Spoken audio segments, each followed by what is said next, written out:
हे guys, very good morning दोस्तों। आपका सभी का इस शो में है बहुत बहुत स्वागत। जैसे कि आप जानते हो, आज हम लोग कुछ खास मकसद के लिए यहां पे मिले हैं और आप सभी जानते हो कि आज हम लोग शुरू करने जा रहे हैं सीए इंटरमीडिएट ग्रुप 2। जी हां, today we gonna start CA intermediate group 2 और सब्जेक्ट का नाम है EISSM। आप सभी जानते हो, आज पूरा दिन हम लोग अभी से लेकर शाम को 5 बजे तक बैक टू बैक 4 लेक्चर्स देखेंगे। उसमें सबसे पहले EIS देखेंगे, फिर उसके बाद में अकाउंट्स, उसके बाद में ऑडिट और उसके बाद में देखेंगे FM इको। सो दोस्तों, अब FM इको जो होगा वो 4 बजे होगा। अब जैसे कि मतलब मैं आपसे अभी मिल रहा हूं और एक बार सेकंड सेशन के लिए मिलूंगा 4 बजे। ठीक है, ये हुई जानकारी। सर अब क्या करेंगे? आज हम लोग सब्जेक्ट के बारे में सब कुछ जानकारी लेंगे कि सब्जेक्ट क्या है और कैसे है, और ठीक उसके बाद में हम लोग एक टॉपिक से शुरुआत करेंगे। तो चलो दोस्तों, बताएंगे इस सब्जेक्ट का नाम क्या है। So can you all please tell me guys what is the name of this subject? So please tell me guys, ये सब्जेक्ट का नाम क्या है? The name is what? EIS। और बताओ बच्चों, इसका लॉन्ग फॉर्म क्या है? इसका लॉन्ग फॉर्म क्या है? The long form is what? Enterprise information system. Once again guys, enterprise information system, इसके नाम में ही इसका मतलब छुपा है। दोस्तों, आपसे सभी से एक सवाल मुझे पूछना है कि जैसे कि जब भी कोई इंसान कोई क्लास ज्वाइन करता है तो उसको ये पता होना है, उसके दिमाग में एक होता है कि हाँ वो किस बारे में, किस विषय में पढ़ने जाने वाला है। तो आप सभी से मेरा एक सवाल है कि जैसे आप अकाउंट्स में अकाउंट्स पढ़ते हो, टैक्स में टैक्स पढ़ते हो, तो आप मुझे बताएंगे आप EIS में क्या पढ़ने जाओगे? देवांश, आपको बताना है कि EIS सब्जेक्ट में आप क्या लगता है क्या पढ़ने वाले हैं आप? तो क्या ये टैक्स के बारे में है, अकाउंट्स के बारे में, किसके बारे में होगा? जैसे आपको कुछ तो आइडिया होगा इसके बारे में, किस विषय पर होगा? ये ऑपरेशंस के बारे में हो सकता है। ओके, तो दोस्तों यहां पे ये सब्जेक्ट जो है ये किसके बारे में? It is all about computers, technologies and software. फिर प्रश्न हमारे मन में यह भी उठता है कि सर हम कोई IT इंजीनियर नहीं है ना, हम लोग कोई कंप्यूटर इंजीनियरिंग कोर्स कर रहे हैं, तो फिर हमें यह सब्जेक्ट क्यों पढ़ाया जा रहा है? बीइंग अ चार्टर्ड अकाउंटेंट, क्या आपको लगता है कि इस सब्जेक्ट की जरूरत है? कई लोगों को तो इस सब्जेक्ट के अस्तित्व पर ही डाउट है। लोगों को लगता है सब्जेक्ट होना ही नहीं चाहिए सीए के सिलेबस में। मेरा क्या वास्ता है? और कंप्यूटर और सारी टेक्नोलॉजी सीखने का अगर मुझे होता ही तो मैं इंजीनियरिंग करता। तो why I am learning all this in CA course? So दोस्तों, आप सभी को इसके पहले हम लोग आगे बढ़े, क्या समझने से पहले क्यों समझे, व्हाट समझने से पहले व्हाई समझे, आखिर ये सब्जेक्ट आपकी कोर्स में क्यों दिया गया है। And the very basic reason is, आपको सभी को पता होना चाहिए, the world is moving towards technology. आप सभी जानते हैं दुनिया में हर कोई ऑर्गेनाइजेशन जिसका आप ऑडिट करने जा रहे हो, जिसका आप टैक्सेशन करने वाले हो, जिसका आप अकाउंटिंग करने वाले हो, हर कोई ऑर्गेनाइजेशन आज के बाद में, आप देख रहे हो कई सालों से आजकल क्या करिए, they are moved towards what? The automated systems. They are moved towards technology. The people have stopped using what? Manual system, and they're moving towards technology. जैसे अगर बात करेंगे, सारे लोग अगर टेक्नोलॉजी यूज करने जा रहे हैं, तो अगर मैं उसको ऑडिट करूंगा, अगर मैं उसका टैक्सेशन करूंगा, मैं उसकी अकाउंटिंग करूंगा, तो ये बातें मुझे समझ में कैसे आएगी? इसीलिए दोस्तों, हमारे सिलेबस में उन्हीं टेक्नोलॉजी को पढ़ाया गया है, उन्हीं सॉफ्टवेयर को पढ़ाया गया है जिसके संबंध चार्टर्ड अकाउंटेंट से और कॉमर्स दुनिया से है। दुनिया में बहुत टेक्नोलॉजी है, वो सारी टेक्नोलॉजी को आपको नहीं पढ़ाया जा रहा है। आपको सिर्फ वही टेक्नोलॉजी को पढ़ाया जाएगा जो टेक्नोलॉजी एक चार्टर्ड अकाउंटेंट के जिंदगी में जरूरी होगा। Once you become chartered accountant, जब आप ऑडिट करने जाओगे, आप अकाउंटिंग करने जाओगे किसी ऑर्गेनाइजेशन का, तो आपको उनके सिस्टम्स का ज्ञान होना जरूरी है, आपको उनके टेक्नोलॉजी का ज्ञान होना जरूरी है। इफ यू सपोज आप auditor, suppose you have been appointed as an auditor of any, for example लेते हैं आप आइनॉक्स को ऑडिट करने निकले, मैकडॉनल्ड्स को ऑडिट करने निकले, या कोई भी बड़ी ऑर्गेनाइजेशन जिसका सारा सिस्टम जो है टेक्नोलॉजी के ऊपर है, लेट इट बी एनी, कोई भी आप देख लो, ई कॉमर्स का एग्जांपल लेते हैं, सपोज आप have gone for doing audit of Flipkart और अमेजॉन। ऐसे समय पे इनको ऑडिट करने के लिए, इनके बैलेंस शीट को समझने से पहले, इनके P&L अकाउंट समझने से पहले, उनकी टेक्नोलॉजी को समझना बेहद जरूरी है। अगर टेक्नोलॉजी ही समझ में नहीं आई तो आप ऑडिट कैसे करोगे? इसलिए दोस्तों अकाउंटिंग बाद में, ऑडिट बाद में, टैक्सेशन बाद में आता है। सबसे पहले उनके टेक्नोलॉजी, उनके कंप्यूटर सिस्टम को जानना बेहद जरूरी है। इसलिए दोस्तों आप सभी को आज के बाद में यह बिल्कुल कतई आपके दिल में नहीं रहना चाहिए कि आखिर मैं इस सब्जेक्ट को क्यों पढ़ रहा हूं। इस सब्जेक्ट का होना अनिवार्य है। हमारे चार्टर्ड अकाउंटेंट्स के कोर्स में अगर सब्जेक्ट हटा दिया तो दोस्तों सबसे बड़ी प्रॉब्लम हो जाएगी। टैक्सेशन तो समझ जाएंगे, अकाउंट तो समझ जाएंगे, पर करेंगे कैसे? आप यहां तक कि मैं आपको यह भी कह देना चाहता हूं, जब आपकी आर्टिकलशिप चालू होगी, आर्टिकलशिप के पहले दिन से लेकर आखिरी दिन तक आपको सभी को यह बात समझना है, आपका सारा काम कंप्यूटर पर होगा। एक्सेल जैसे सॉफ्टवेयर को यूज करेंगे आप, क्लाइंट्स के ईआरपी जैसे सॉफ्टवेयर को यूज करेंगे आप, टैली जैसे सॉफ्टवेयर को यूज करेंगे आप। तो इन सबका नॉलेज तो हमारे पास होना जरूरी है ना। और अगर इनका सबका नॉलेज ही नहीं होगा तो हम लोग आगे कैसे बढ़ेंगे? सो इसीलिए दोस्तों इस सब्जेक्ट का होना बेहद जरूरी है। इस सब्जेक्ट के अस्तित्व पर कोई डाउट नहीं है। अब दूसरी बात बोलते हैं, सर अगर देखो इस दुनिया में दो टाइप के लोग होते हैं। एक वो लोग होते हैं जिनको प्रैक्टिस करना है, और एक वो लोग होते हैं जिनको अपना खुद का बिजनेस करना है। मैं आपको सभी को कह देना चाहता हूं, चाहे आप प्रैक्टिस करें चाहे आप बिजनेस करें, इस सब्जेक्ट का होना बेहद जरूरी है। अगर प्रैक्टिस करेंगे तो आपके क्लाइंट्स के सिस्टम्स को समझने में आपको आसानी हो जाएगी, और अगर आपका खुद का बिजनेस होगा, you would like to use all this technologies in your own business. मैं चाहता हूं कि आज के बाद में हर वो इंसान जो ये सब्जेक्ट पढ़ रहा है उसको यह पता होना चाहिए कि वो सिर्फ 50 मार्क को पाने के लिए इस सब्जेक्ट को नहीं पढ़ रहा है, वो पढ़ रहा है इसीलिए क्योंकि उसको ये टेक्नोलॉजी अपने जीवन में यूज करना है। मैं आपको कहता हूं, लोग कहते थे पहले जमाने में, हमारे मां बाप कहते थे पहले जमाने में कि इंसान मेहनत से आगे जाता है। दोस्तों अब बात बदल चुकी है। इंसान मेहनत से नहीं, मेहनत के साथ साथ में जब टेक्नोलॉजी आ जाती है तो उसकी तरक्की दिन दुगना और रात चौगुना हो जाती है। दोस्तों आइए एग्जाम्पल आप सभी जानते हैं, आप सभी जानते वर्ल्ड का सबसे रिचेस्ट पर्सन नाम तो सुना होगा, Jeff Bezos, right, the owner of Amazon. दोस्तों कुछ नहीं था ये इंसान, आपको सभी को यह कहना चाहते हैं, जब उसकी उम्र में वो 30 साल का था, he was not having anything but only because of technology he has earned everything. आपके सामने आइए जेफ बेजोस को दिखाते हैं। इस इंसान को जानना आपके लिए बेहद जरूरी है। इसका वैल्यूएशन आप देख सकते हैं $143 बिलियन। दोस्तों ये इंसान ने सब कुछ कमाया है, ना कि सिर्फ मेहनत से। मेहनत तो हर कोई करता है, ऑटो वाला भी करता है, यहां पे हमारी काम वाली मौसी भी करती है, हम भी करते हैं, टैक्सी ड्राइवर भी करते हैं, पर हर किसी की इनकम एक जैसी नहीं होती है। इनकम कमाने के लिए सिर्फ मेहनत करना जरूरी नहीं दोस्तों। 12 घंटे तो ऑटो वाला भी काम करता है और 12 घंटे तो जेफ बेजोस भी काम करता है। क्या दोनों का वैल्यूएशन एक जैसा है? जी नहीं। It's time you have to understand the importance of technology in the business. आज के जमाने में जो टेक्नोलॉजी यूज करेगा, आप मेरे से एग्जांपल ले लीजिए। इस समय मैं आपसे बात कर पा रहा हूं, I am able to teach all of you. दोस्तों आप मेरे सामने नहीं हो, मैं आपके सामने नहीं हूं, फिर भी मैं अपना क्लास ले पा रहा हूं। It's only because of technology. दोस्तों मैंने अपनी क्लासेस को 2008 से चालू किया है। I have started my classes in 2008। तब से मैं बहुत अच्छा पढ़ा रहा हूं, पर मेरा नाम जो है 2008 से नहीं हुआ। मुझे नाम और मुझे फेम मिला है 2014 के बाद में, बिकॉज तब मैंने अपने बिजनेस में सारी टेक्नोलॉजी, वर्चुअल क्लासेस और पेन ड्राइव का इस्तेमाल किया है। दोस्तों यही सब्जेक्ट की बदौलत मुझे समझा कि I should start using technology in my business, जिसकी वजह से मैं आज यहां पे और आप मुझे सुन रहे हो। दोस्तों भारत के महाराष्ट्र में ही नहीं, महाराष्ट्र की बात नहीं कर रहा हूं दोस्तों, इंडिया के हर कोई स्टेट में इस समय लोग यहां पे लेक्चर्स देख रहे हैं। It's only because people are able to know about me, people has understood quality of teaching of me only because of what technology. I have started implementing technology in my business, इसीलिए मैंने इतना success achieve किया है। आप मुझे जानते हो ना कि सिर्फ मेरी मेहनत की वजह से, ना कि सिर्फ मेरे टैलेंट की वजह से, पर आप मुझे जानते हो बिकॉज ऑफ टेक्नोलॉजी। मैं घर घर तक पहुंचा हूं ओनली बिकॉज ऑफ टेक्नोलॉजी। तो दोस्तों मैं आप सभी से कहना चाहता हूं कि केवल 50 मार्क को पाने के लिए अगर आप ये सब्जेक्ट कर रहे होंगे तो प्लीज भूल जाइए, मेरी क्लास करने की जरूरत नहीं है। आपको यह समझना होगा, यह सब्जेक्ट अगर आईसीएआई ने दिया है और आपको इस सब्जेक्ट को ऐसे पढ़ना है कि आपको अपने जिंदगी में, अपने मां बाप के बिजनेस में, आपके खुद के बिजनेस में, अपने क्लाइंट के बिजनेस में आपको सभी को एक टेक्नोलॉजी का इस्तेमाल करना होगा। तो फिर देखिए दोस्तों आपकी तरक्की ही तरक्की होगी। सो दोस्तों आपके दिमाग से वहम निकाल दो कि मैं क्लास में हर रोज आता हूं क्योंकि मुझे पास होना है। दोस्तों 30 और 40 मार्क लाना है तो मेरी क्लास करने की जरूरत नहीं है। We are sitting here to understand every concept practically. कौन कहता है ये सब्जेक्ट थियोरेटिकल है? मैं कहता हूं प्रैक्टिकल है, मैं कहता हूं प्रैक्टिकल है। देवांश आप बताइए, मैं आपसे सवाल पूछना चाहता हूं, आप मुझे बताओ क्या वाईफाई आपने कभी यूज किया है? ये थियरी है क्या प्रैक्टिकल है? प्रैक्टिकल है। तो मुझे बताओ ये सब्जेक्ट में वाईफाई सीखा जाएगा?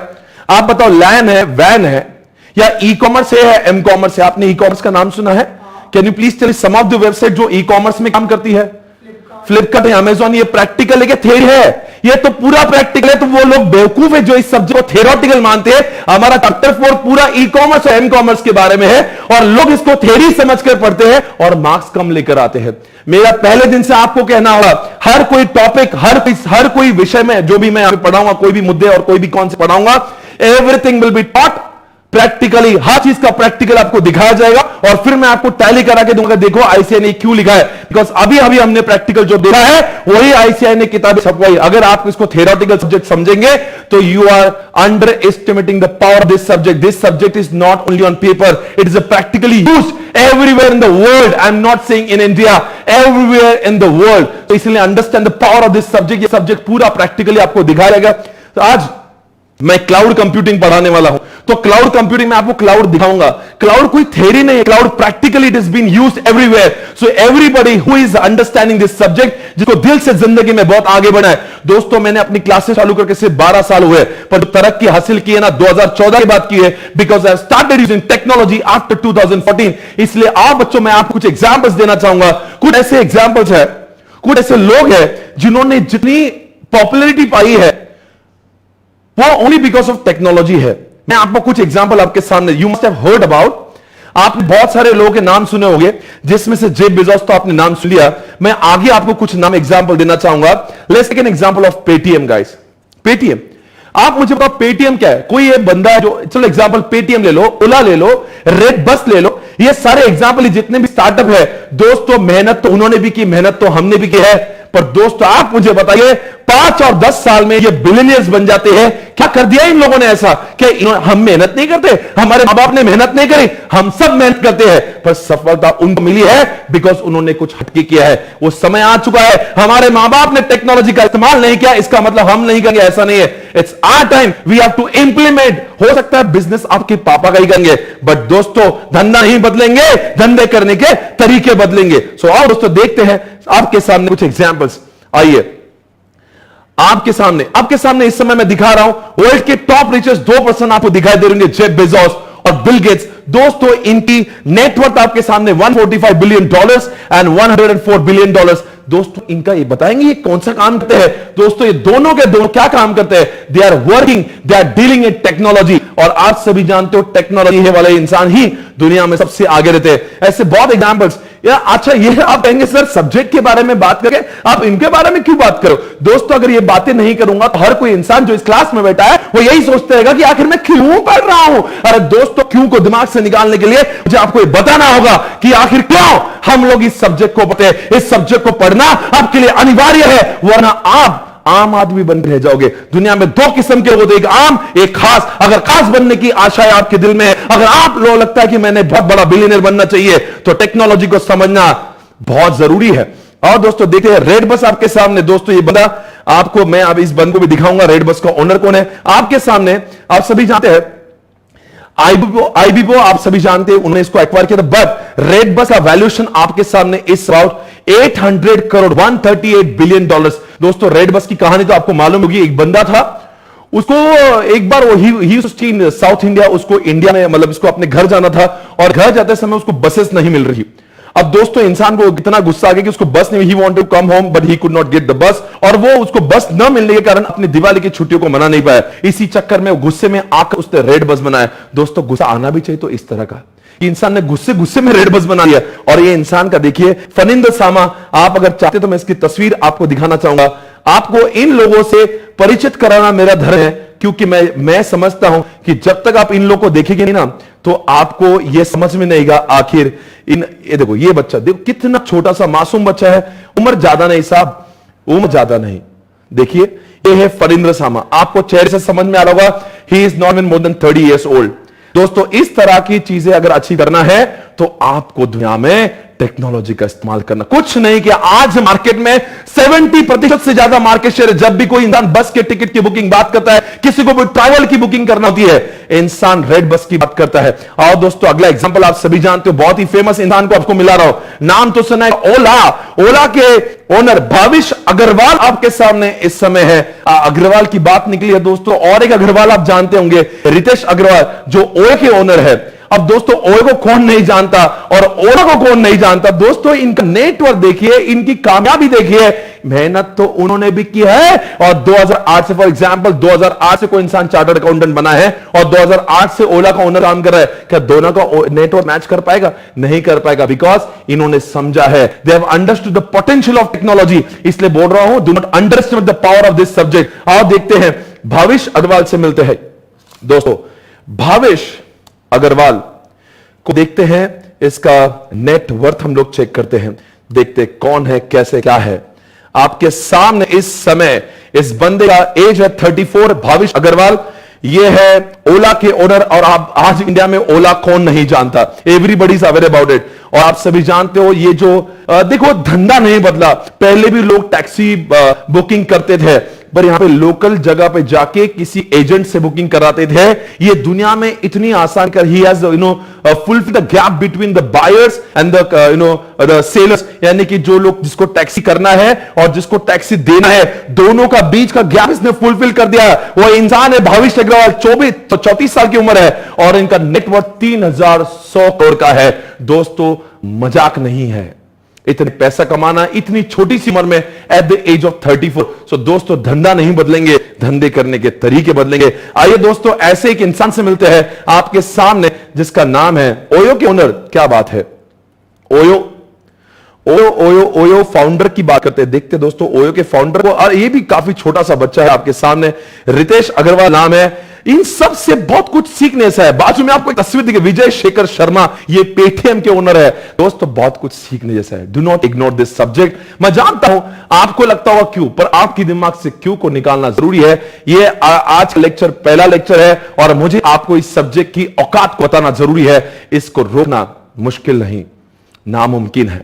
दोस्तों इस सब्जेक्ट की पावर जो है ना, वो जितनी आप सोचो उतना आप अपने धंधे में यूज करके उसको कितना भी यूज कर सकते हो। हमारी सोच कम जाती है, पर टेक्नोलॉजी, आप जिस चीज के बारे में बोलो वो चीज आपकी आसान बना सकती है टेक्नोलॉजी। दोस्तों आइए भाविश अग्रवाल से मिलते हैं। उम्र सिर्फ 26 साल, क्या नाम, 26 साल की उम्र में रितेश अग्रवाल। आज ओयो रूम्स को कौन नहीं जानता, कौन नहीं जानता दोस्तों इसका। आइए दोस्तों ओयो का वैल्यूएशन भी देख लेते हैं आपके सामने। ओयो, अरे बड़े बड़े कंपनीज इनके अंदर इन्वेस्ट करने को आज रेडी है। लोग मरते हैं कि ओयो में इन्वेस्ट करें, लोग मरते हैं कि ओला में इन्वेस्ट करें। इनके पास में पैसा आ रहा है, इनको लेने की जरूरत नहीं है। देखिए ओयो की वैल्यूएशन चेक करते हैं कि कितना वैल्यूएशन है। वैल्यूएशन 2020 आपके सामने, आइए देखते हैं आपके सामने। दोस्तों क्या लिखा है यहां पे, क्या लिखा है, the company is currently valued at $10 billion. $10 billion दोस्तों, क्या बोलते हैं, $10 बिलियन। सो दोस्तों बताएंगे ये क्या है। 10 बिलियन मतलब आप समझने की बात है दोस्तों, ये बहुत बहुत बड़ी बात होती है। एक कोई इंसान जो कोई किराना शॉप चलाता है या कपड़ों की दुकान करता है या फिर ट्रेडिशनल सीए प्रैक्टिस करता है, उनके लिए कमाना बहुत मुश्किल है। इसलिए कहता हूं ना, understand potential of this subject. आप सभी को लास्ट एग्जांपल देना चाहूंगा, पेटीएम के ओनर। अब देखते हैं पेटीएम, अभी का एप्लीकेशन है, नोटबंदी के पहले थोड़ा सा लॉन्च हुआ था और उसके बाद में आप सब इसकी सफलता से हर कोई वाकिफ है। आजकल तो आप फोन पे को भी अच्छे से जानते होंगे। पेटीएम की वैल्यूएशन में आपके सामने बताना चाहता हूं, वो भी 2020 में। देखते हैं कितना कामयाबी हासिल की है इन्होंने, क्या बात है। वापस से देखिए, 2018 की वैल्यूएशन है इनकी $10 बिलियन की, ये तो तब की है। और अभी आप देख सकते हो Paytm's valuation jump to $16 billion. कितनी बड़ी संख्या है ये। सो दोस्तों आप सभी लोगों ने समझा कि what is the importance of this subject. तो मुझे लगता है आपके दिमाग में काफी अच्छे से ये चीज आ चुकी होगी। मैं इस इंसान को भी बताना चाहूंगा, जरा देखिए पेटीएम के फाउंडर कैसे दिखते हैं और कौन है, कैसे दिखते और कौन है। विजय शेखर शर्मा नाम है इनका, विजय शेखर शर्मा नाम है इनका। ये इंसान है, आप देख सकते हो 41 की एज है, सब कुछ है। आज कौन पेटीएम को नहीं जानता। So everybody, I hope you understood the importance of this subject. दोस्तों मैं एक साधारण टीचर हूं, राइट। मैं टीचर हूं, पहले मैं क्या करता था, फेस टू फेस क्लासेस पढ़ा करता था, तो एक दिन में 2 बैच लेता था, 3 बैच लेता था। पहले पूना में लिया करता था, फिर लोगों ने बहुत डिमांड की, तो फिर मैं हैदराबाद जाने लगा, नागपुर जाने लगा। फिर एक बार सोचा कि ऐसे अगर मैं करते रहूंगा तो देयर इज अ रेस्ट्रिक्शन, मैं कितने बच्चों को साल में पढ़ा लूंगा।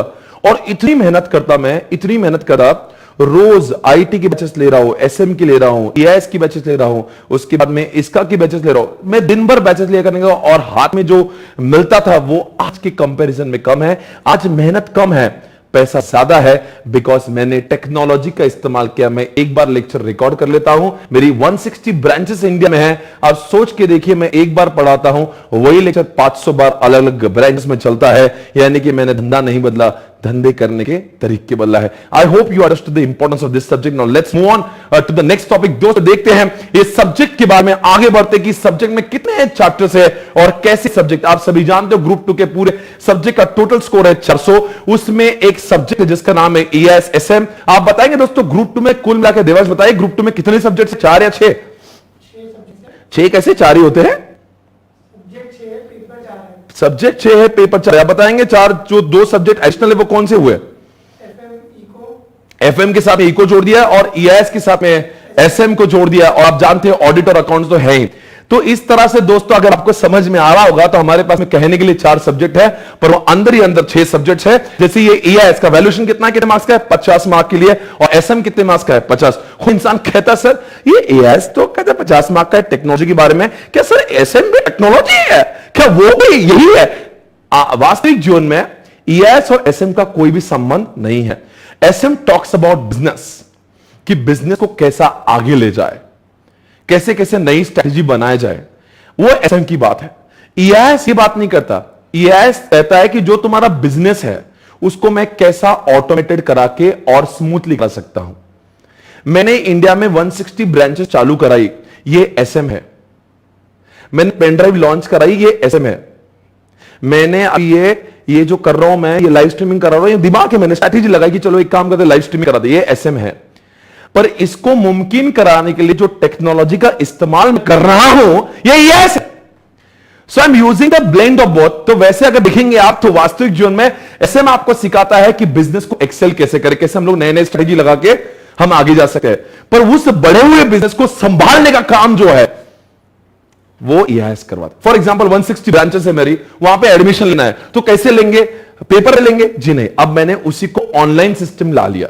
अब कोई भी बच्चा इंडिया में किसी भी जगह से वो एडमिशन ले सका है। यानी कि ब्रांचेस चालू की वो एसएम है, और ब्रांचेस के एडमिशन लेने के लिए जो टेक्नोलॉजी मैं यूज कर रहा हूं, जो रिपोर्ट्स मुझे मिल रहे हैं, वो ईआईएस है। सो इस तरह से आपको समझना होगा, हर एक सब्जेक्ट का अपना एक महत्व है, इंपॉर्टेंस है। सो दोस्तों 50 मार्क के लिए सब्जेक्ट आपके सामने जिसका नाम है ईआईएस, जिसमें आपके सामने स्क्रीन पर आपको दिख रहा होगा 5 टॉपिक्स है। कितने? 5। और each and every chapter is equally important. हर कोई चैप्टर इक्वली इंपॉर्टेंट दोस्तों। इसमें कोई चैप्टर को ज्यादा वेटेज है और किसी को कम है, ऐसा नहीं है। Every chapter is having equal importance. Sir तो फिर हर कोई चैप्टर जो लास्ट में चैप्टर आएगा क्या वो भी उतना ही इंपॉर्टेंस होगा? जी हां। कभी क्या होता है ना, जो चैप्टर मैं स्टार्ट में लेता हूं और 1 2 3 नंबर पे लेता हूं तो लोगों को लगता है बहुत ही इंपॉर्टेंट होगा, आखिरी चैप्टर में कभी भी लोग अपना छुट्टी मारना चालू कर देते हैं। ऐसा बिल्कुल भी मत करना। Every chapter is equally important. Sir paper marks कितने आते हैं? 60 मार्क का पेपर आता है, उसमें से आपको सॉल्व 50 करना होते हैं। तो लगभग हर भी चैप्टर जो 10-12 मार्क के आता है, पूरा पेपर 60 आता है। सबसे अच्छी बात जो है, हमारे पेपर में आजकल 15 मार्क का एमसीक्यू आता है। ये बहुत खुशी की बात है। 15 मार्क ईएएस में और 15 मार्क एसएम में, तो दोस्त 15 और 15 हो गए 30। पहले एक जमाने में ईएएस और एसएम में एग्जाम्शन लाना बहुत डिफिकल्ट हुआ। ऐसा नहीं कि लोग नहीं लाते थे, एवरीथिंग वाज डिस्क्रिप्टिव और people were still able to score exemption, बट तब एग्जाम्शन लाना काफी कठिन हुआ करता था। पर 100 में से 30 मार्क है एमसीक्यू के, 70 मार्क है डिस्क्रिप्शन के। अब अगर आपने लेक्चर को इज्जत से सुन लिया ना, मेरे किताबों को आपने इज्जत से पढ़ लिया ना, इस किताबों के बाहर कुछ नहीं, का हर कोई एमसीक्यू इसी जगह से आएगा। सबसे अच्छी बात है ना इस सब्जेक्ट की, ईएएस एसएम की, nothing will come beyond the book. Whatever books will be given to you, उसी किताबों में से सब कुछ 100 मार्क का आएगा। If you take an example of accounts and FME को, since they are the practical subject, उसमें आईसीए किसी भी मोड में आकर आपको बजा सकता है कुछ भी नए नए एग्जाम्पल और केस स्टडी और नए questions locker. But since this is the theoretical subject, इसका एक चीज बहुत अच्छी है कि बाउंड्री डिफाइंड है।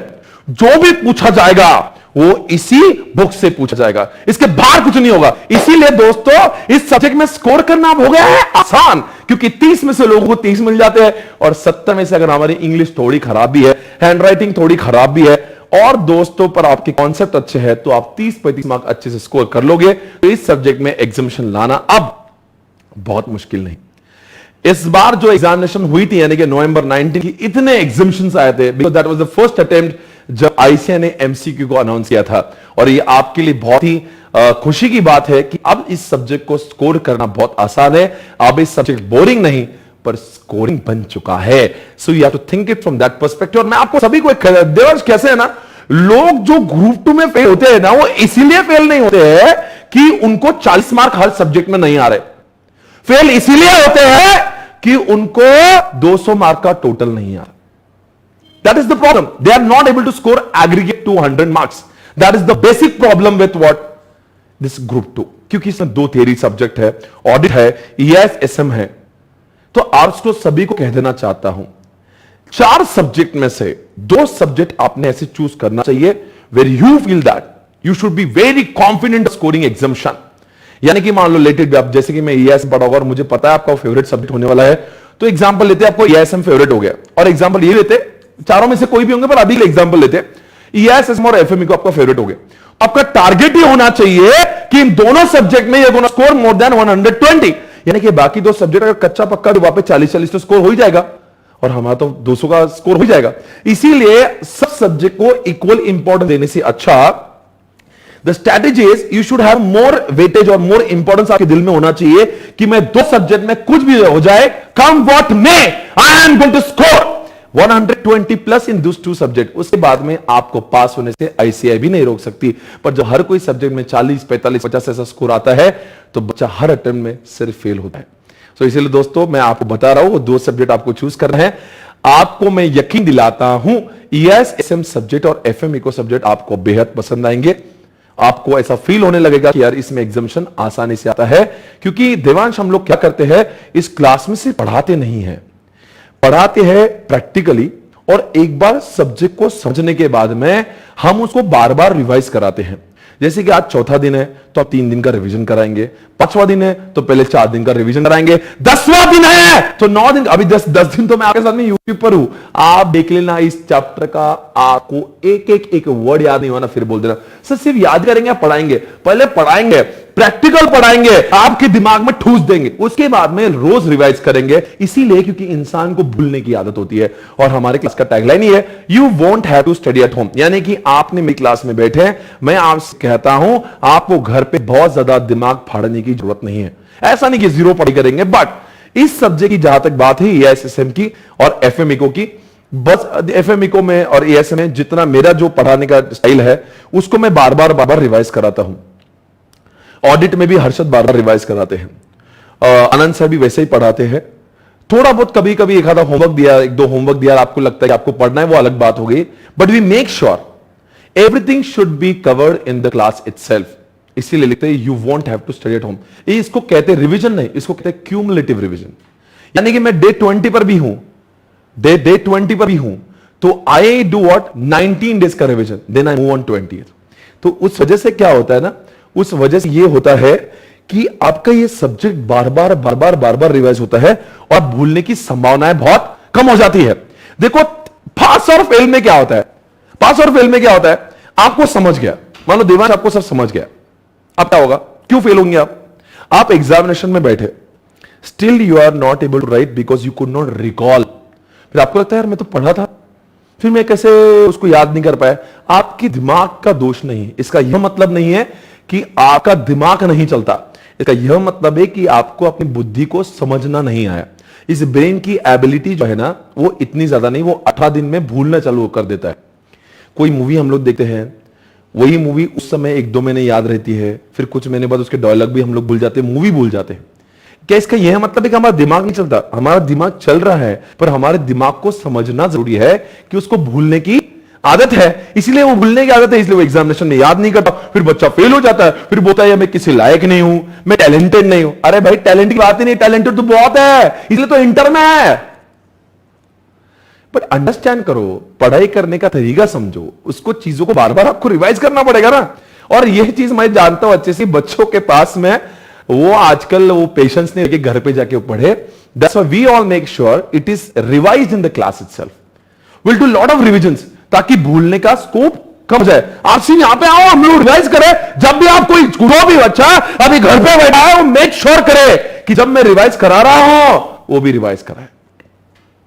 आपको ये फील क्या, मैं अकेले बोल रहा हूं? अरे भाई तुझे पास होना है ना जीवन में, क्या 2-4 साल इंटर ही करना है? अगर तू 6 महीने में इंटर से फाइनल में जाना चाहता है ना, तो इज्जत से रिवाइज करे। I am giving you guarantee, कोई भी बच्चा फेल नहीं होगा अगर वो रोज का रोज अपने साथ में रिवाइज करता है।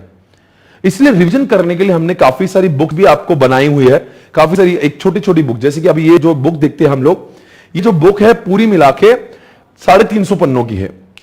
मान लो कि आप एसएन का मिला के 450 पेजेस की हो जाती है, तो फिर आप कहेंगे सर इतना सब कुछ कैसे पढ़ेंगे? इसीलिए मैंने इसको रिवाइज करने के लिए शॉर्ट समरी नोट्स बना के दिए, जिसको हम लोग चार्ट्स कहते हैं। सर वो चार्ट्स कहते हो, वो चार्ट्स में से क्या होता है कि पूरा सब्जेक्ट जो है ना, वो चाहे कितना भी चैप्टर, देखो अभी आपके सामने एक चैप्टर आ रहा है, ठीक है ना, आज का डे 1 है, तो ये सारी बातें बताना जरूरी है। बस कुछ ही देर में हम लोग कॉन्सेप्ट से शुरुआत करेंगे, ठीक है। आप देखते हो, अगर मैं आपके सामने बताऊं तो ये चैप्टर हमारा कौन सा चल रहा है? चैप्टर 1, जिसको 50 पन्नों में बताया गया है, 50 पेजेस, चैप्टर 4। अब 50 पन्नों आप कहेंगे सर बार बार रिवाइज करें, इट इज नॉट मुमकिन, it is not possible to revise all the 50 page because we are having 8 subjects. क्या आपका एआईएसएम थोड़ी ना अकेला सब्जेक्ट है? इसीलिए to help you all in this, what I've done, I made summary, जैसे page number 1, 2, 3, 4, 5, 6, 7, 8, 9, पूरे 50 पन्नों को 9 पेज में समेट लिया। मेरे 50 पन्ने क्लास में पढ़ने के बाद आपको सिर्फ केवल 9 पेजेस पढ़ना होंगे, और वो भी आपको नहीं, मैं आपको पढ़ाऊंगा, रोज रोज इससे रिवाइज कराऊंगा। इतना रिवाइज हो जाएगा, इतना रिवाइज हो जाएगा, पूरा याद हो जाएगा, फिर कुछ पढ़ना ही नहीं पड़ेगा। इसीलिए पूरा सब्जेक्ट जो है ना, अगर कहेंगे सर ईआईएस के क्लासेस होने के बाद हमें कितना बर्डन होगा, केवल 40 पन्ने। You can conclude, you can sum up this subject only in 40 pages, और ऐसे के 25 पन्ने, यानी कि 60 to 65 पेजेस में entire syllabus will be over. और इन सारे चार्ट्स को मैं पढ़ाऊंगा, मैं रिवाइज कराऊंगा, इतना रिवाइज कराऊंगा कि आपको फिर बाद में टेंशन ही नहीं रहेगा। तो मेरी क्लास होने के बाद आप कहेंगे भाई मेरा एआईएसएम तो खत्म हो चुका है। ओके, अब चलो दोस्तों, मैं आपको कुछ टॉपिक्स के बारे में बता रहा हूं। आओ दोस्तों, इस सिलेबस को समझे। ये 5 टॉपिक्स जो दिए वो क्यों दिए हैं, क्या है इसमें, यही 5 टॉपिक्स ऐसे ने क्यों दिए होंगे, इसके पीछे क्या मकसद है? देखो दोस्तों, आज हम लोग शुरुआत करेंगे सबसे पहले एम कॉमर्स और ई कॉमर्स के साथ में। अब यहां पे बताओ मुझे, इस जमाने में 2010-12 में जब मैं कॉन्सेप्ट पढ़ाया करता था ना, ये तो it was a concept, it was theory e commerce, क्योंकि तब इतना ट्रेंड नहीं था, ना कि लोग इसमें स्मार्टफोन हुआ करते थे, ना लोग इसमें जियो का नेटवर्क हुआ करता था। आप जानते 4G और ये सारी चीजें 2016 के बाद में इंडिया में बहुत ज्यादा ट्रेंड में आई। और अब ऐसा कोई, मतलब आप अपने आप से, मेरा सारी जितनी जनता इस समय देख रही है, मुझे आप सभी से एक सवाल पूछना है, आप बताओ कितने लोग ऐसे हैं कि जिन्होंने आज तक ई कॉमर्स में कुछ भी परचेस नहीं किया? बहुत ही कम, और मुझे लगता कोई भी नहीं। देवांश, आपने ई कॉमर्स से कभी कुछ परचेस किया है? किया है ना। कहां से क्या परचेस किया बताओ आपने? फ्लिपकार्ट फ्लिपकार्ट से शूज। से शूज परचेस किया आपने? तो फिर क्या हुआ था उसमें? आया आपके घर पे? आया ना मेरे घर। और पेमेंट कैसे किया था आपने? Online payment. ऑनलाइन पेमेंट आ जाते हैं बिल्कुल जैसे हम लोग चाहते थे वैसी चीज आ जाती है। क्या आपको लगता नहीं the world is moving towards e commerce? लोगों ने शॉप से बाय करना कम करके ई कॉमर्स पर जाने लगे। Can you please tell me some of the famous websites? जैसे फ्लिपकार्ट है, अमेजॉन है, स्नैपडील है, ये सारी बहुत ही प्रचलित वेबसाइट है। और वैसे आजकल देख रहे हो लॉकडाउन के बाद में और इस कोरोना के बाद में आप खुद अपने आप से देखिए, हमें दुकानों में जाने का डर लगता है, कोरोना का डर। इसीलिए दोस्तों ई कॉमर्स बहुत फेमस हो चुका है, बहुत ही ज्यादा ट्रेंडिंग है। हर कोई इंसान अब, और वो चीजें उसमें सस्ती भी मिलती है। और अच्छा है, वैरायटी इतनी सही देखने मिलती है और कोई प्रॉब्लम ही नहीं है। तो दोस्तों ये टॉपिक को आपको समझाया जाएगा, ई कॉमर्स को। फिर आप कह सर ई कॉमर्स तो ठीक है, ये एम कॉमर्स क्या है? तो कुछ नहीं, वही ई कॉमर्स की वेबसाइट अगर आप मोबाइल पे खोलने हैं तो आप उसको एम कॉमर्स कहेंगे। M is for what? Mobile. E for electronic commerce, m for mobile commerce. तो कुछ नहीं, अगर फ्लिपकार्ट का ऐप बनाया हुआ है और वो अगर आप मोबाइल में खोल दे, अमेजॉन का ऐप अगर आप मोबाइल पे खोल दे, तो आप उसको एम कॉमर्स कहेंगे। तो कुछ नहीं, उसमें बड़ी बात नहीं, वन एंड द सेम है। But the world is moving towards e commerce, right? और आपको इसको अभी जो मैं आपको सभी के, जिसके पास में बिजनेस है, जिन लोगों के घर पे बिजनेस है, मैं आपको एडवाइस कर रहा हूं, ask your parents to start e commerce. आने वाला समय इसका ही है। पूरे दुनिया में कुछ सालों बाद मॉल्स बंद हो जाएंगे, सारी चीजें, दुकानों का रेंट देने का लोगों का औकात नहीं बचेगा। लोग ट्रैवलिंग करने की इच्छाएं खत्म हो जाएगी, बिकॉज भारत में इतना ट्रैफिक बढ़ेगा। 10 years down the line most of the people will start using e commerce, m commerce. इसीलिए इससे पहले कि आप लुट जाए, बर्बाद करें, या ये ई कॉमर्स वाली कंपनी आपका बिजनेस बर्बाद कर दे, अपने आप को ई कॉमर्स पे आना शुरुआत कर दे, एम कॉमर्स पे आने की शुरुआत करवा दे। वरना समय आपने देखो, मस्ट हैव सीन, आप किसी भी आपके शहर के मोबाइल वालों से पूछ लो, मोबाइल की दुकान, भैया आज का बिजनेस कैसा है? वो बोलेंगे आप बर्बाद हो गया। मैं एक जमाने में मेरे दुकान में इतनी भीड़ हुआ करती थी। आप नहीं होगी ना भाई, बिकॉज आपके जैसे मोबाइल आपसे 20% 25% कम दाम में फ्लिपकार्ट बेचेगा, तो तुझसे मोबाइल क्यों लेगा वो? सही बात है। So you have to understand, e commerce है, आप सभी ने जाना है ई कॉमर्स, एम कॉमर्स तो आप सभी जानते हैं। फिर आप कहेंगे चलो ई कॉमर्स, एम कॉमर्स का टॉपिक चैप्टर 4 है, मैं आपको पढ़ा दूंगा। ये बात तो ठीक है, फ्लिपकार्ट, अमेजॉन उसके एग्जाम्पल है। मैं आपको एक बात पूछूं, चैप्टर 4 है तो चैप्टर 5 की जरूरत क्यों है? Core banking, core banking example है, एटीएम है, आपका ऑनलाइन बैंकिंग है, नेट बैंकिंग है, ये सारे कोर बैंकिंग के एग्जाम्पल है। एटीएम जानते हैं? एटीएम जानते हैं। नेट बैंकिंग जानते हैं? जानते हैं। यूपीआई जानते हैं? जानते हैं। कोर बैंकिंग, क्या कनेक्शन होगा चैप्टर 4 5 का? क्या इन दो चैप्टर में कोई संबंध है? क्या ई कॉमर्स करते समय बैंकिंग की जरूरत पड़ती है? Whenever we want to buy something from e-commerce, we have to make the payment. Payment cannot happen unless there is a core banking. You have to use your debit card, credit cards, you have to use some other UPI or something, some other mode of payment. And then you are able to do what? E-commerce. इसीलिए दोस्तों आजकल जितने भी e-commerce वाले, जैसे मेरा e-commerce है आजकल भी, जो ये लोग बैच देख रहे हैं और उनको एडमिशन लेना है, तो what they will do, they will go on swapnilpatni.com और वहां से इस लेक्चर को परचेस करेंगे। तो इसका मतलब वो ई कॉमर्स हो जाएगा। तो आप मुझे बताओ, पेमेंट अगर मैं ई कॉमर्स मेरी किताबें और मेरी पेन ड्राइव अगर बेच रहा हूं ऑनलाइन, तो swapnilpatni.com has become an example of e commerce. पर swapnilpatni.com सिर्फ होकर और ई कॉमर्स चालू के फायदा नहीं है अगर लोग पेमेंट ही करते नहीं आए तो। इसीलिए ई कॉमर्स चालू करने के लिए कोर बैंकिंग का होना जरूरी है, समझे आप? इसलिए पेमेंट गेटवेज और ये यूपीआई मेथड जो होती है, लेटेस्ट इलेक्ट्रॉनिक मोड्स क्या होते हैं, कैसे पेमेंट किया जाता है, इन सारी बातों को समझाने के लिए चैप्टर 5 को लाया गया। कोर का लॉन्ग फॉर्म होता है centralize online real time environment. ये कोर का लॉन्ग फॉर्म है, पर वो सारी बातों को डिटेल में देखेंगे, क्योंकि पूरा जो मैं पढ़ाने वाला हूं, ये पूरा सिलेबस 50 से 60 लेक्चर का है, ठीक है? एसएम सब्जेक्ट इससे छोटा आता है, वो 25 लेक्चर का होता है। कुल मिला के हम लोग कोशिश करते हैं 70-80 लेक्चर में सारा सिलेबस हो जाए। पर ईएस के अंदर कोर में कितनी चीजें और आती है, वो सारी चीजें समझने के लिए हमें वो चैप्टर 5 को डिटेल में पढ़ना पड़ेगा। आज डे 1 है तो मुझे समझाना जरूरी है कि आखिर ये चैप्टर में क्या पढ़ेंगे। देखो मैं डायरेक्टली चैप्टर 4 चालू कर दूंगा विदाउट टॉकिंग अबाउट चैप्टर 1 2 3 5, तो आपको लगेगा यार वो सस्पेंस बरकरार रहेगा, आखिर हम क्या पढ़ने वाले। इसलिए डे 1 आपके दिमाग में क्लैरिटी होना चाहिए कि आपको इस सब्जेक्ट में क्या क्या पढ़ना है, राइट? क्लियर? तो चैप्टर 4 में क्या पढ़ेंगे? E commerce. चैप्टर 5 में क्या पढ़ेंगे? क्यों पढ़ेंगे? क्योंकि e commerce is not possible without banking. अभी अमेजॉन को पेमेंट कर, फॉरगेट अबाउट सीओडी है, सीओडी में फिर कैश इसकी जरूरत नहीं पड़ती है, पर फॉरगेट, अभी बहुत सारी वेबसाइट सीओडी नहीं देती है। In that case what happens, you need payment systems, इसलिए चैप्टर 5 को समझाता है। चलो अब मैं आपको एक सवाल पूछता हूं, एक बात बताओ देवांश, इस समय जो मेरे सामने है, आप जानते हैं कि लॉकडाउन चल रहा है और इस लॉकडाउन की वजह से अभी मैं कहां, अगर आप मुझे पूछेंगे सर आप इस समय कहां पे हो, तो मैं औरंगाबाद में हूं। और अगर आप मुझसे पूछेंगे सर आपके सामने कोई विद्यार्थी बैठे हैं, तो एक मेरे फ्रेंड है यहाँ पे देवांश, जो है मेरा स्टूडेंट ही है, मेरा फैमिली रिलेशन है इनके साथ में, तो ही sitting in front of me, एक ही स्टूडेंट के सामने मैं पढ़ा रहा हूं। तो मैंने उनसे कहा कि आप मेरे लेक्चर में आओ ताकि मुझे फील आए कि स्टूडेंट्स का रिएक्शन कैसे है ना। तो वो अभी बैठे हैं मेरे सामने, काफी अच्छा पढ़ते हैं, इंटेलिजेंट बच्चा है, वो मेरे सामने है। बाकी आप मुझसे दूर हूं तो मैं बार बार उनसे उनका नाम लेता रहूंगा, तो तू उनका नाम ले रहा हूं क्योंकि he is the only student sitting in front of मी।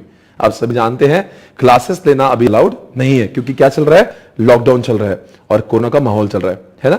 और सभी लोग, मैं उम्मीद कर रहा हूं, अपने घर में ही है, सुरक्षित है, सेफ है। मजे लीजिए जीवन के, आराम से चिल्ड आउट होकर लेक्चर देखिए। सिर्फ इतना रिक्वेस्ट है, सोकर मत देखिए कि नींद ना लग जाए। आप अच्छे से, बिल्कुल डे 1 है, आपको यह सोचना है कि इस सब्जेक्ट में एग्जाम्शन ही लाना है, इस भावनाओं से आपको पढ़ना है। दोस्तों बताएंगे चैप्टर 4 और 5 को बाद में। अब एक सवाल देवांश आपसे, आप बताओ अकाउंटिंग की जरूरत क्या है? आप सभी से सवाल पूछेंगे, अकाउंटिंग की सॉफ्टवेयर की जरूरत क्या है? मान लो ई कॉमर्स है और फिर कोर बैंकिंग है, फिर हमें चार्टर्ड अकाउंटेंट को अकाउंटिंग सॉफ्टवेयर क्यों पढ़ाया जा रहा है? क्या करना अकाउंटिंग सॉफ्टवेयर का? मुझे बताओ। इंसान, आप सभी जानते, you must have heard about, आपने लॉ पढ़ा हो, मैं उम्मीद कर रहा हूं ग्रुप 1 में लॉ पढ़ा होगा, and you must have heard about section number 128, you must have heard about section number 139 of companies act 2013। क्या बोलता है 128? हर कोई कंपनी को बुक्स ऑफ अकाउंट्स को मेंटेन करना बेहद जरूरी है। 129 कहता है कि फाइनेंशियल स्टेटमेंट जब बनाओगे, it has to be true and fair, वो शेड्यूल 3 के हिसाब से होना चाहिए। हाँ, ये सारी चीजें आपने पढ़ी है। हर किसी कंपनी को बुक्स ऑफ अकाउंट में। अब मैं अगर ई कॉमर्स का बिजनेस करूंगा और अगर मुझे डिपार्टमेंट पूछेगा, भाई साहब तुम्हारे बुक्स ऑफ अकाउंट्स किधर है, मैं कहूंगा नहीं मेरे पास ई कॉमर्स है। भाई ई कॉमर्स है डिफरेंट, पर ई कॉमर्स का जो ट्रांजैक्शन है उसकी अकाउंटिंग तो करना जरूरी है ना। इसलिए दोस्तों मैनुअल अकाउंटिंग का, मुनीम का, दीवान जी का धंधा चला गया, अब आ चुका है टैली, अब आ चुका है ERP. Now in chapter number 2 we have to understand कि आखिर कैसे हम लोग अकाउंटिंग बहुत अच्छे से कर सकते हैं, हम कैसे अपने अकाउंटिंग को और इंप्रूव कर सकते हैं। एक जमाने में मुंशी जी दीवान जी हुआ करते थे, लाल कलर की वही हुआ करने, मैन्युअली वो जमा नावे करते थे, लिखते थे। अब जमाना बदल चुका है, things are becoming more automated, चीजें ऑटोमेटेड बन चुकी है। पहले जमाने में जर्नल एंट्री भी हम ही करते थे, जर्नल एंट्री भी हम, लेजर भी हम, पोस्टिंग भी हम, समराइजिंग भी हम, सॉर्टिंग भी हम, टोटलिंग भी हम, रिपोर्टिंग भी हम करते थे। पर टैली ने, ईआरपी ने जैसे हमारा जमाना बदल दिया, हमारा काम क्या हुआ, ईज हो गया। ईज समझता है थिंग्स, देखो धंधा नहीं बदला, अकाउंटिंग नहीं बदला, अकाउंटिंग करने के तरीके बदले हैं। अब टैली में हमें सिर्फ जर्नल एंट्री डालना होती है, then everything will be automatically done. Posting, summarizing, sorting, calculation, reporting, everything is done automatically. इसलिए चैप्टर नंबर 2 में ये सिखाते हैं कि आप तो धंधा तो कर लोगे, चैप्टर 4 में ई कॉमर्स कर लोगे, चैप्टर 4 में पेमेंट हो जाएगा, पर 128 की पूर्तता करने के लिए आपको अकाउंट्स तो मेंटेन करना पड़ेगा, बैलेंस शीट तो बनाना पड़ेगी, पी&एल तो बनाना पड़ेगा, गवर्नमेंट को तो रिपोर्टिंग करना पड़ेगी। करोगे कैसे? अभी भी मैन्युअली करोगे तो दोस्तों पीछे रह जाओगे। इसलिए चैप्टर नंबर 2 में सिखाएंगे कि आखिर अकाउंटिंग को कैसे अच्छे से कर सकते हैं। चलो एक बात पूछते हैं आपसे, बात निकली है तो आपसे पूछेंगे, what is the difference between tally and ERP? बता सकते हैं आप? टैली और ईआरपी में आपसे पूछना चाहूंगा, टैली और ईआरपी में कुछ फर्क समझता है आपको? देखो, Tally is the software of only and only accounts and only accounts. ERP का लॉन्ग फॉर्म क्या है? Enterprise resources planning. एंटरप्राइज यानी कि it is not only about finance, it's about finance, marketing, HR, production, inventory, sales. It is the software of all the departments and not only finance department. मतलब tally में सिर्फ account और finance ही होगा, पर ERP में accounting और finance ही नहीं होगा। अकाउंटिंग और फाइनेंस के साथ साथ में मार्केटिंग का भी डेटा मेंटेन होगा, एचआर वालों का भी काम हो जाएगा, प्रोडक्ट, हर कोई डिपार्टमेंट को सॉफ्टवेयर की जरूरत होती है और वो सबकी पूर्तता करने वाला, सबका मालिक एक नाम तो सुना ही होगा, ईआरपी, एंटरप्राइज रिसोर्सेस प्लानिंग। सबका मालिक एक, इसको लगा दिया लाइट झिंगा लाला। यानी कि क्या होता है, ये सब डिपार्टमेंट का अकेला software. Let it be any department, you get the report from ERP. इसलिए लोगों को अगर लगता है कि if you want to know about it, तो आपने हमेशा याद रखना चाहिए कि टैली सिर्फ अकाउंट और फाइनेंस करता है, वेयरएज ईआरपी सब कुछ करता है, ठीक है ना। पर ये ईआरपी और टैली क्या है, ये चैप्टर नंबर 2 में पढ़ा जाएगा। तो बताओ बच्चों, 3 चैप्टर कौन से हुए? चैप्टर 4 में समझाया जाएगा ई कॉमर्स क्या होता है, फिर पेमेंट करने के लिए चैप्टर 5 में आएंगे, फिर उनका धंधा होगा तो फिर अकाउंटिंग तो 128 के हिसाब से करना पड़ेगी, इसे चैप्टर नंबर 2 में आना पड़ेगा। आज सवाल उठ रहा है सर ये चैप्टर 1 क्या है? Automatic business process. मैंने आपको फिर से कह रहा, नाम क्या लिखा? Automated business process. अरे बिजनेस प्रोसेस होती क्या है? मैं खाना खा रहा हूं, मैं गाना गा रहा हूं, मैं नहा रहा हूं, बिजनेस प्रोसेस नहीं है। मैं कपड़े धो रहा हूं, बिजनेस प्रोसेस नहीं है। मैं आपको पढ़ा रहा हूं, बिजनेस प्रोसेस है। आप मेरे पे एडमिशन ले रहे हो, बिजनेस प्रोसेस है। मैं आपके लिए बुक्स प्रिंट कर रहा हूं, हाँ, ये भी बिजनेस प्रोसेस है। मैं आपके लिए किताबें छाप के आपके घर पे कुरियर भेज रहा हूं, ये भी बिजनेस प्रोसेस है। हर कोई धंधे में अलग अलग टाइप की बिजनेस प्रोसेस होती है। बिग बाजार में जाएंगे, आप जाएंगे बिग बाजार से माल खरीद, उसने बारकोड लगाया, बिजनेस प्रोसेस। उसने पैसे लिए आपसे, बिजनेस प्रोसेस। उसने माल खरीद के आपको बेचा, बिजनेस प्रोसेस। मार्केटिंग किया, बिजनेस प्रोसेस। बिजनेस प्रोसेस तो सब लोग करते हैं, पर बिजनेस प्रोसेस को ऑटोमेशन जिसने किया वो बहुत आगे जाता है। धंधा नहीं बदलना है, वही काम करने की प्रोसेस को अगर हम लोग पहले से ज्यादा अच्छे तरीके से और कम से कम समय में कर ले, तो हम लोग कहेंगे हमने ऑटोमेशन कर लिया। मतलब हम लोग कंप्यूटर का इस्तेमाल करके, टेक्नोलॉजी और सॉफ्टवेयर का इस्तेमाल करके हम उन्हीं प्रोसेस को पहले से अच्छा कर ले, तो हम कह देंगे हमारे बिजनेस की प्रोसेस ऑटोमेटेड हो गई। सिंपल एग्जांपल देंगे। पहले जमाने में किराना शॉप पे, ग्रोसरी शॉप पे आप जाते थे तो यहां पे पेन लगा के वो लोग चिट्ठी भी लिखते थे, हाँ इसका इतना पैसा हो, इसका इतना पैसा हो। ये पहले जमाने का धंधा है। आज के जमाने में इस बिलिंग, और उसमें बिलिंग में क्या था, हम लोग खुद से आंकड़े डालते थे, टोटलिंग हम करते थे और हम लोग उसको करते थे सब कुछ। आज के जमाने में मॉल्स में क्या कर दिया, instead of doing all this they started using barcode. पहले भी बिलिंग हो रही थी, अब भी बिलिंग हो रही है, पर आप बहुत अच्छे से हो रहे हैं। Totalling automated, error free, error की जरूरत नहीं, सब कुछ ऑटोमेटेड। दूसरा एग्जांपल लेंगे। देखो पहले टिकट्स बुकिंग होती थी आईआरसीटीसी में। आईआरसीटीसी का धंधा है, वो रेलवे के टिकट बेचता है। लोग लाइन में लगते थे, 3-4 घंटे उनका नंबर आता था, और बड़ी ही tedious job, it was really hectic.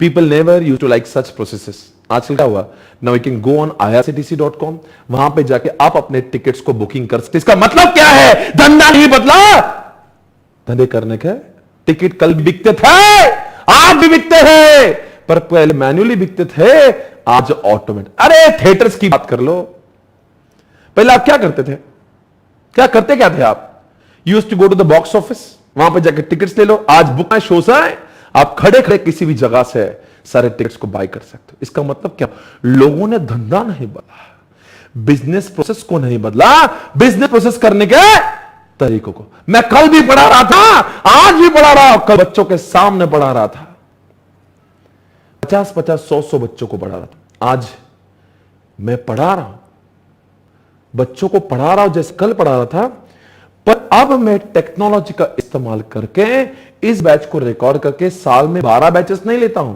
एक ही बैच लेता हूं जिसका असर 12 बैच इतना होता है। पहले 100 बच्चे पढ़ते हैं, अब हजारों बच्चे पढ़ते हैं। धंधा नहीं बदला, धंधे करने का है। अगर मैं देखो ऑटोमेशन हो गया ना, अब मुझे बार बार 12 टाइम बोलने की, हर महीने में जाके बकर करने की जरूरत नहीं है। एक बार बोलता हूं, वो रिकॉर्ड हो जाता है, अब सबको जब चाहे तब दिख जाता है। क्या हुआ, मैंने अपने काम करने को मैंने पढ़ाना मेरा प्रोसेस है, और मैंने उसको क्या कर दिया, रिकॉर्डिंग करके उसको ऑटो मोड लगा दिया। समझ में आ रहा है? तो इसीलिए चैप्टर जो है ना मुझे काफी पसंद आता है, क्योंकि ये चैप्टर ही आपको समझाता है कि कैसे हम लोग कम से कम समय में अपनी प्रोसेसेस को ऑटोमेटिक करें। मैं तो अपने मेरे जितने भी दोस्त मैं सभी को कहता हूं, भाई बीपीए, बिजनेस प्रोसेस ऑटोमेशन करो। जिंदगी में आगे बढ़ना है ना, business process automation, that's it. अगर ये चीजें आ गए ना जिंदगी में करने, मतलब बहुत कुछ कर सकते हैं हम लोग। हम ये देखो, ये सब्जेक्ट अभी ये नहीं कहता धंधे बदल दो, धंधा वही करो जो आपके पसंदीदा है, पर तरीकों को चेंज कर दो, टेक्नोलॉजी को घुसेड़ दो। तो ये चैप्टर पढ़ना का। तो ई कॉमर्स और बताओ, मैं आपसे पूछता हूं, ई कॉमर्स ने कौन सी चीजों को ऑटोमेट किया है? सेल्स को ऑटोमेट कर दिया, क्योंकि लोग वेबसाइट पे जाके खुद ही खरीद लेते। बिग बाजार में तो लोग बताते देखो आंटी ये देख लो, वो देख लो। बिग बाजार में लोग इन्वॉल्व है बेचने के लिए, वही ऑटोमेशन कर दिया फ्लिपकार्ट में, अपने आप ही बिकता है। बिग बाजार में लोग पैसे गिनते हैं, फ्लिपकार्ट में पैसे गिनने का काम नहीं, ऑटोमेटेड डेबिट कार्ड से पेमेंट होता है।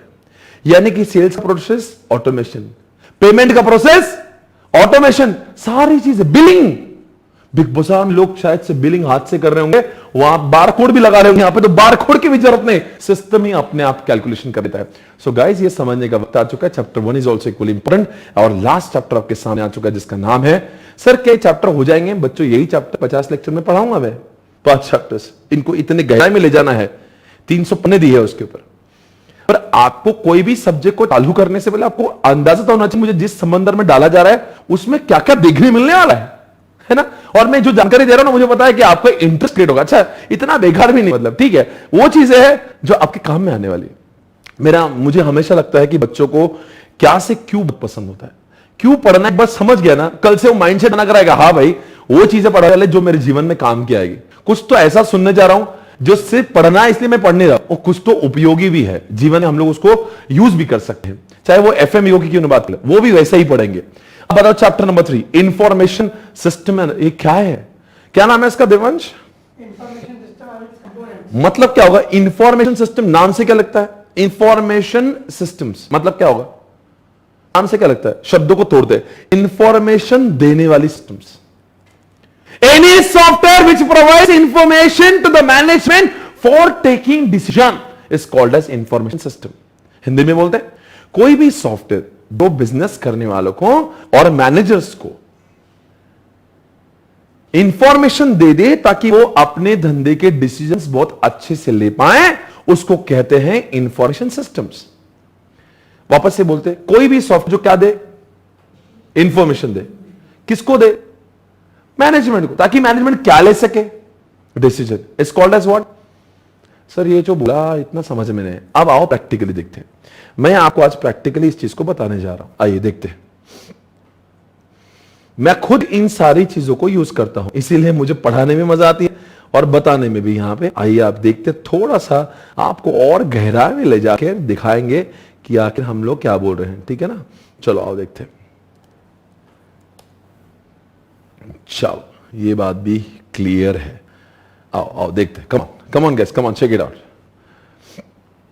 चलो आपके सामने ये मेरा सॉफ्टवेयर जो मुझे दिखाता है कि कितना सेल मेरा आज हुआ, कितना सेल एक महीने में हुआ, कितना सेल एक साल में हुआ, कौन से सब्जेक्ट में कितने एडमिशंस हुए, कौन से सब्जेक्ट से मुझे कितना मुनाफा हुआ, कौन से सब्जेक्ट का सेल कम हो रहा है, कौन से शहर में ज्यादा सेल हो रहा है, कौन से स्टेट में ज्यादा, कौन से स्टेट में कम हो रहा है। ये सारी इंफॉर्मेशन जब मिलती है ना मुझे, तो मेरे डिसीजन में मैं और स्मार्ट हो जाता हूं। मेरे 160 ब्रांचेस में कौन सी ब्रांचेस बहुत ज्यादा काम कर रही है, कौन सी कम कर रही है, ताकि मैं फैसला ले सकूं कि कौन से फ्रेंचाइजी साथ में काम करना है और किसे काम नहीं करना। कौन से शहर में मेरा ज्यादा सेल हो रहा है तो मुझे समझता है कि कौन से शहर में और मार्केटिंग की जरूरत नहीं है, और कौन से शहर में कम हो रहा है जहां मार्केटिंग की जरूरत है, या पे जहां पे कुछ और नए फ्रेंचाइजी की जरूरत है। सारी चीजों को मैं देखता हूं। ये मेरा अपना खुद का एसपीसी का सॉफ्टवेयर जो मैं रोजाना बेसिस पे हाईली यूज करता हूं। मैं क्या बताऊं, इस सॉफ्टवेयर में मेरी दुनिया बता दी दोस्तों। ये सॉफ्टवेयर ही मतलब ऑसम चीज है। आइए जैसे कुछ भी एक देखते, एक चीज देखते आपके सामने। चलो जैसे अगर मान लो एग्जांपल, छोटा सा एग्जांपल देना चाहूंगा। जैसे डेली सेल्स रिपोर्ट आपके सामने मैंने क्लिक किया और मुझे दिखना है कि भाई मेरा सेल कैसे कैसे हो रहा है, कितना सेल होता है। आप जरा देखिए, अगर स्क्रीन पे आप देखेंगे तो आज 10 तारीख तो आज चालू हो रही है। अगर आप देखेंगे ये 9 तारीख का सेल देखेंगे, 9 तारीख को मेरा सेल हुआ था 22,63,000 का। 8 तारीख को सेल हुआ 18 लाख का। 7 तारीख संडे होता है इसलिए कम हुआ था। 6 तारीख को 13,51,000 का सेल हुआ था। अगर मुझे देखना है कि मेरा सेल कितना हुआ और मुझे यही पता नहीं कि सेल हुआ कितना है, आज मैं ऐसे रिपोर्ट्स प्राप्त करने के लिए किसी के ऊपर रिलायबल नहीं हूं। मैं किसी को रिलाय नहीं करता हूं। मैं जो सिस्टम बोलता हूं उसको है कि कब कब कैसे कैसे क्या क्या हुआ है। मुझे देखना है कि इस पूरे मंथ में कितने दिन हुए दिवार? अभी 10th डे, 9 दिन चलो। 9 दिन का सेल कितना हुआ? 1,52,86,748। ये 9 दिन का सेल है। मुझे जो चाहिए वो मुझे देखना है। Suppose I want to know कि कितना सेल हुआ है, कौन से एम्प्लॉय ने कितना सेल किया। I can check what I want. मुझे इंफॉर्मेशन दे रही देवांशी। ये सिस्टम मुझे क्या दे रही है? इंफॉर्मेशन, जिससे मैं क्या ले पाऊंगा? डिसीजन। अगर मुझे मान लो कि अगर लगता है कि सेल कम हो रहा है तो मैंने स्ट्रैटेजी उसके हिसाब से बनाना चाहिए। सेल ज्यादा हो रहा है तो मैंने कुछ ज्यादा उसमें चेंजेस नहीं करना चाहिए। मतलब आई शुड स्टिक टू दो स्ट्रैटेजीज। तो स्ट्रैटेजी पहले बनेगी या पहले इंफॉर्मेशन देखना पड़ेगी? तो इंफॉर्मेशन कौन देगा मुझे? और ये जमाने में दोस्तों जब मैनुअल सिस्टम हुआ करता था, ये सारी इंफॉर्मेशन पाने के लिए हम तड़पते थे। अरे मुनीम दे दे इंफॉर्मेशन, अरे अकाउंटेंट दे दे। आज ना मैं अकाउंटेंट से बात करता हूं ना किसी मुनीम से, जब चाहे तब क्लिक करो और इंफॉर्मेशन को हासिल कर लो। I can get information whenever I want it, wherever I want it. इसीलिए I can take smart decisions. कुछ भी ले लो भाई, कुछ भी ले लो। अब चलो मैं यहां पे आता हूं, देखो यहां पे मैं कुछ भी दिखाता हूं आपको। चलो क्या करूं, मैं ऑर्डर्स मेनू में जाता हूं। ये मेरा रियल लाइफ सिस्टम चल रहा है इस वक्त, ठीक है ना। अब मैं यहां पे जाता हूं, डेली ऑर्डर्स पे क्लिक करता हूं। चलो देखता हूं कि भाई डेली ऑर्डर्स कैसी कैसी क्या क्या है, मुझे जो चाहिए वो ये सिखाता है चैप्टर नंबर 3। चैप्टर नंबर 3 का नाम है इंफॉर्मेशन सिस्टम सॉफ्टवेयर पढ़ा रहा हूं। मैंने आपको पहले भी कहा था हम प्रैक्टिकल पढ़ेंगे, बहुत प्रैक्टिकल पढ़ेंगे, इतना प्रैक्टिकल आपको लगेगा ये सब्जेक्ट मजा आ गया। आप बताओ, मैं इंडिया में इतना लोग मेरा नाम पे करते कि यस पढ़ना चाहिए मुझसे, क्यों पढ़ते? बिकॉज मैंने सब्जेक्ट को जो थ्योरी पढ़ाते थे उसको प्रैक्टिकल में कन्वर्ट कर दिया। ना कि सिर्फ प्रैक्टिकल, मैंने वो सारे सॉफ्टवेयर जो पांचों चैप्टर्स, चैप्टर 4 मेरी ई कॉमर्स की वेबसाइट है, चैप्टर 5 में कोर बैंकिंग यूज कर रहा हूं, चैप्टर नंबर 2 मेरे पास में ईआरपी सिस्टम है, चैप्टर नंबर 1 में मैंने सारी प्रोसेसेस मेरा जो पूरा के पूरा ऑटोमेट कर दिया। एक एग्जांपल दो ऑटोमेशन का, मेरा ट्रैकिंग आईडी ऑटोमेटेड है। अगर मान लो स्टूडेंट को चेक करना था, सर मेरे बुक्स अब तक पहुंचे नहीं, वो वेबसाइट पे जाता है, ट्रैकिंग आईडी डालता है, उसको अपने आप दिखता है उसका बुक्स कहां तक पहुंचे। हर चीज में ऑटोमेशन कर दिया। चैप्टर नंबर 3 पूरा इंफॉर्मेशन सिस्टम आप सामने दिखा रहा हूं। अब देखो डेली सेल में देखना है कितने सेल्स हुए, क्या हुए। अब चलो ये दिखता है, आपको दिखाते हैं कि ये कैसा सिस्टम है। ये देखो इसने 12th कॉमर्स 12th की क्लास का एडमिशन लिया हुआ है आपके सामने। बंदा पंजाब से है और सर का तारीख क्या है, तारीख देखते हैं ना आपके सामने। देखो ये क्या नाम है, 10/6 यानी कि 10 जून की तारीख है और 10:53 यानी कि अभी 10 मिनट पहले एडमिशन हुआ है। उसके पहले 10:46 को भी एक एडमिशन हुआ। ये एडमिशन किसका हुआ? फाउंडेशन की फुल कोर्स लिए इन्होंने, वो एडमिशन हुआ है। उसके बाद में 10:43 उसके 3 मिनट पहले और एक एडमिशन हुआ 25,000 का सीए फाउंडेशन का। उसके बाद में सीए इंटरमीडिएट का एक कॉम्बो बेचा गया और ऑडिट का कॉम्बो बेचा गया, वो बेचा गया 10:29 को। उसके बाद में 10:06 को एक और बेचा गया कोई चीज जिसका सीए फाइनल का लॉ मेरा बेचा गया। इस तरह से दोस्तों ये पूरा लाइव सिस्टम मेरे साथ में चलता है। मैं जो जिधर क्लिक करूं, कुछ भी करूं, मुझे सब कुछ दिखाई दे रहा है। आप मेरी जगह पर रहकर देखो, आप कितना मजा आएगा ना ये सब देख के। सोचो ना, मेरा धंधा चल रहा है और मुझे सारी इंफॉर्मेशन, आज मैं ऑफिस में पिछले 3 महीनों से मैं ऑफिस नहीं गया, फिर भी मुझे ऐसा लगता ही नहीं कि मैं मेरे ऑफिस से बहुत दूर हूं। What ever I want. अब देखो झारखंड से एक बंदे ने क्या परचेस किया, देखो सारी चीजें मुझे दिख रही हैं यहां से। उसके बाद में कुछ लिया, देखो ईएस का एक सब्जेक्ट लिया इसने। ये कब का इंफॉर्मेशन है ये भाई? ये तो इंसान सुबह 4:40 में सोता क्या नहीं सोता भाई? कोई बात नहीं बेटा, बहुत आगे जाएंगे, सवेरे उठना अच्छी बात है। एक बच्चा 12:30 बजे ऑर्डर करता है रात में, इस तरह से हमें समझता है हरियाणा से ऑर्डर है, पंजाब से ऑर्डर है, तो इस तरह से इसको कहते हैं इंफॉर्मेशन सिस्टम। आई थिंक आप सभी को ये बातें समझ में आएगी। 4 आप बताएंगे 5 चैप्टर्स कौन से है, अब तो आपको देखने की जरूरत नहीं, अब तो वैसे बताओ बच्चों। सबसे पहले चैप्टर कौन सी बात करते हैं हमने? E commerce. फिर ई कॉमर्स में पेमेंट करने के लिए कौन सा चैप्टर होता है? Core banking. फिर बताओ, फिर और एक चैप्टर लगता है कि अगर 128 के हिसाब से मैंने अकाउंटिंग करना चाहिए तो कौन सा चैप्टर आया? Chapter number 2। क्या बोलता है वो? अकाउंटिंग कैसे करे। फिर मैंने आपको चैप्टर 1 बोला, इतना बड़ा धंधा करोगे और सारे इंसान नहीं करेंगे मैन्युअली तो बहुत टाइम लगेगा, तो उसको ऑटोमेशन करने के चैप्टर 1 को लाया, चैप्टर 1 में। और बताओ इतना सारा, अगर मैं एक बड़ा इंसान अगर बनना चाहता हूं और अगर सारी चीजें अगर मैं अपने इंसानों से मांगूंगा, मुझे ये रिपोर्ट दे दे, मुझे वो रिपोर्ट दे दे, तो मैं तो बर्बाद हो जाऊंगा, क्योंकि मेरे मैनुअल सिस्टम तो उतना स्लो रिपोर्ट आएगा। इसलिए मुझे ऐसे टाइप के सॉफ्टवेयर जो अभी मैंने देखे कि कौन सा स्टेट में कितना सेल रहा है, कौन सा एम्प्लॉय कितना सेल कर रहा है, कौन से रोज में कितना सेल हो रहा है, आखिर मुझे सारी चीजें चाहिए, तो I should get it on my laptop itself, जिसका नाम है information system. I hope you understand everybody. तो कितने चैप्टर से बच्चों? 5। और दोस्तों आज शुरुआत करें चैप्टर नंबर 4 के साथ। Yes, all right, come on, check out everybody. So we're moving on chapter number, come on, we're moving on chapter number 4. Sir अभी आने वाले 7 से 8 दिन तक हम आपको चैप्टर नंबर क्या पढ़ाएंगे? बोलो चैप्टर नंबर क्या पढ़ाएंगे? चैप्टर नंबर 4 पढ़ाएंगे। आओ, इतनी किताबें मैंने बनाई हैं, सारी किताबें कलर्ड है, बहुत मजा आता है। एक किताब है मेरी जिसको मैं कहता हूं ईएस रॉक्स। आप इस समय स्क्रीन पे देखते होंगे, कोई भी चैप्टर जब पढ़ाते ना उसका एक चार्ट बनता है। ये ईएस रॉक्स ऐसी किताब मैंने बनाई है। आप कहेंगे सर आपने पहले एक चार्ट बुक का नाम लिया था, मेन बुक का वॉल्यूम कितना है? 350-400 पन्ने। चार्ट का वॉल्यूम कितना है? 60 पन्नों है। फिर मैंने और एक इंटरमीडिएट वॉल्यूम बनाया जिसके पन्ने हो गए 80 और ये कितने 150 पेजेस के अराउंड, EIS-SM दोनों मिला के। सर फिर वो क्यों बनाई आपने? ये इंटरमीडिएट लेवल है जिसमें आपको ऐसा लगता है कि चार्ट से थोड़ा ज्यादा होना चाहिए और मेन बुक से थोड़ा कम होना चाहिए, तो लोगों को ये बुक काफी पसंद आती है। आपको स्क्रीन देखते से लग रहा होगा।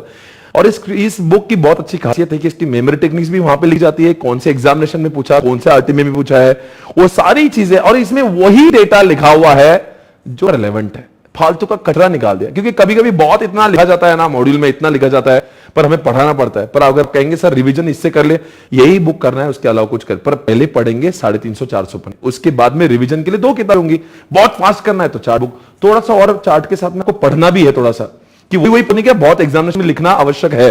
तो फिर उसका नाम रखा हमने rocks, EIS rocks, SM rocks, FM rocks, ऐसे 3 किताबें। आप जरा स्क्रीन पे देख सकते हो, सारी चीजें दिखती है आपको यहाँ पे, आप देख सकते हैं कौन सेट है, नवंबर 18 में इसको पूछा गया है, यहाँ पे लिखा हुआ है। तो इस तरह से हर बहुत ही मतलब मेरा फेवरेट किताब है जो मैं आपको बता रहा हूँ, बहुत ही मजा आता है किताब पढ़ के। चलो मैं आपको चैप्टर 4 से शुरुआत करते हैं। सर ये अभी बुक आप चैप्टर 4 की क्यों बता रहे हैं? ताकि आपको चैप्टर 4 का एक मास्टर देखने मिले कि चैप्टर 4 में आखिर क्या कवर होने वाला है। Chapter 4, come on guys, check it out. Chapter 4 chapter 5 में चला गया मैं, ओके आगे निकल गया था। अब देखते हैं चैप्टर 4 आपके सामने। चलो देखो, आपके सामने स्क्रीन पर ये रहा मास्टर चार्ट ऑफ चैप्टर 4। क्या है? Master chart of chapter 4। Come on guys, and this chapter is broken down into 6 parts. ये चैप्टर को 6 पार्ट में डिवाइड किया हुआ है। पहला पार्ट ई कॉमर्स, दूसरा पार्ट ई कॉमर्स की रिस्क और उसकी कंट्रोल, आखिर हम लोग डिजिटल पेमेंट करते कैसे हैं, computing technology, guidelines for e commerce and architecture network. फिर आप कहेंगे सारे 6 चीजों कैसे पढ़ाएंगे? एक एक करके पढ़ेंगे बहुत अच्छे से। उसके बाद में यहां का जो कंप्यूटिंग टेक्नोलॉजी अगर आप देख रहे होंगे, इस पार्ट को आईसीआई ने बहुत डिटेल में पढ़ा है, इसलिए ठीक उसके नीचे मैंने कंप्यूटिंग टेक्नोलॉजी का एक स्पेशल चार्ट बनाया हुआ है, जिसके अपने आप में और 10 बच्चे हैं। यानी कि ये 10 बच्चों को भी पढ़ना जरूरी है। यानी आपको पता होना चाहिए before you start understanding this chapter, आपको पता होना चाहिए चैप्टर का दायरा क्या है, उसकी बाउंड्रीज क्या है, क्या क्या आप पढ़ने जाओगे इस चैप्टर में। तो पूरे चैप्टर्स कितने हैं? 5। आप कौन सा शुरुआत कर रहे हैं? 4था चैप्टर। सर ये चैप्टर की शुरुआत, ये चैप्टर से आपको एक थोड़ा सा रिदम मिलता है, ये चैप्टर थोड़ा सा वार्म अप टाइप का है, तो फिर हम लोग इसके बाद में बाकी चीजों को समझना बहुत ही आसान हो जाती है। एट द टाइम हम लोग एक ही चैप्टर पढ़ेंगे, पर सबसे पहले हम लोग चैप्टर 4 पढ़ेंगे, ठीक है ना? ओके, आगे बढ़ेंगे। तो दोस्तों आज हम लोग पढ़ेंगे कंप्यूटिंग टेक्नोलॉजी से। इसमें 10 टेक्नोलॉजी आपके सामने है, उसमें सबसे पहले टेक्नोलॉजी हम लोग पढ़ने जा रहे हैं क्लाउड कंप्यूटिंग। क्या पढ़ने जा रहे हैं? Cloud computing. This you must have heard this word. Devansh, आपने कभी शब्दों को सुना है पहले? क्लाउड क्लाउड क्लाउड कभी तो सुना होगा, काफी जगह पे आज उसके बैनर्स लगे होते हैं, और you must have heard many times cloud cloud. Cloud क्या होता है आज समझना होगा, बहुत ही डिटेल में जाके आईसीआई ने इसको पढ़ा है। ये कई बार एग्जामिनेशन में पूछा हुआ सवाल। तो आओ दोस्तों आज शुरुआत करें। आज का पहला दिन है, आपको ऐसी टेक्नोलॉजी पाएंगे ना, आप मतलब लगेगा wow I learn something today. Okay, तो दोस्तों आओ, आप कहेंगे सर ये लेक्चर कितने देर तक चलेगा? और 30 मिनट्स हम लोग पढ़ेंगे, फिर उसके बाद में 12 बजे आपका अकाउंट्स का लेक्चर स्टार्ट होगा। अभी तक हमें लेक्चर स्टार्ट करने के लिए आप देख सकते हो कि हमने 60 और 70-75 मिनट पढ़ लिया है। अभी और 30 मिनट पढ़ेंगे, फिर उसके बाद में आपको 15-20 मिनट का गैप मिलेगा, फिर उसके बाद में स्टार्ट विद अकाउंट्स। ओके, आइए दोस्तों देखते हैं। चलो आओ कुछ एंटरटेनमेंट करते हैं। Entertainment entertainment entertainment. दोस्तों आपने ये गाना सुना और अब आपको ये लग रहा होगा मैंने गाना सुनाया क्यों आपको? ये what is the reason behind you? अचानक से क्लास के बीच में गाना क्यों सुनने की जरूरत है? चलो और एक गाना सुन लेते हैं, आप क्या मजे लोगे, जीवन के मजे लो। जीवन में ऐसी पढ़ाई होना चाहिए, लगना ही चाहिए कि पढ़ाई हो रही है, ठीक है ना? आओ दोस्तों देखते हैं, गाना भी आपने कई बार सुना होगा।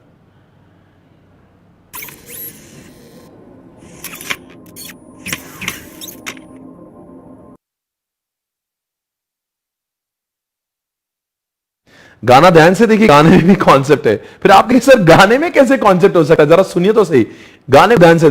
You must have enjoyed this song right? The question is sir आप तो पढ़ाने वाले थे क्राउड, ये गाना सुनाने की जरूरत क्या थी? तो दोस्तों अभी अभी आपने गाना देखा, it was not he my laptop, It was not in my laptop. It was not in the storage of my laptop. It was not with me.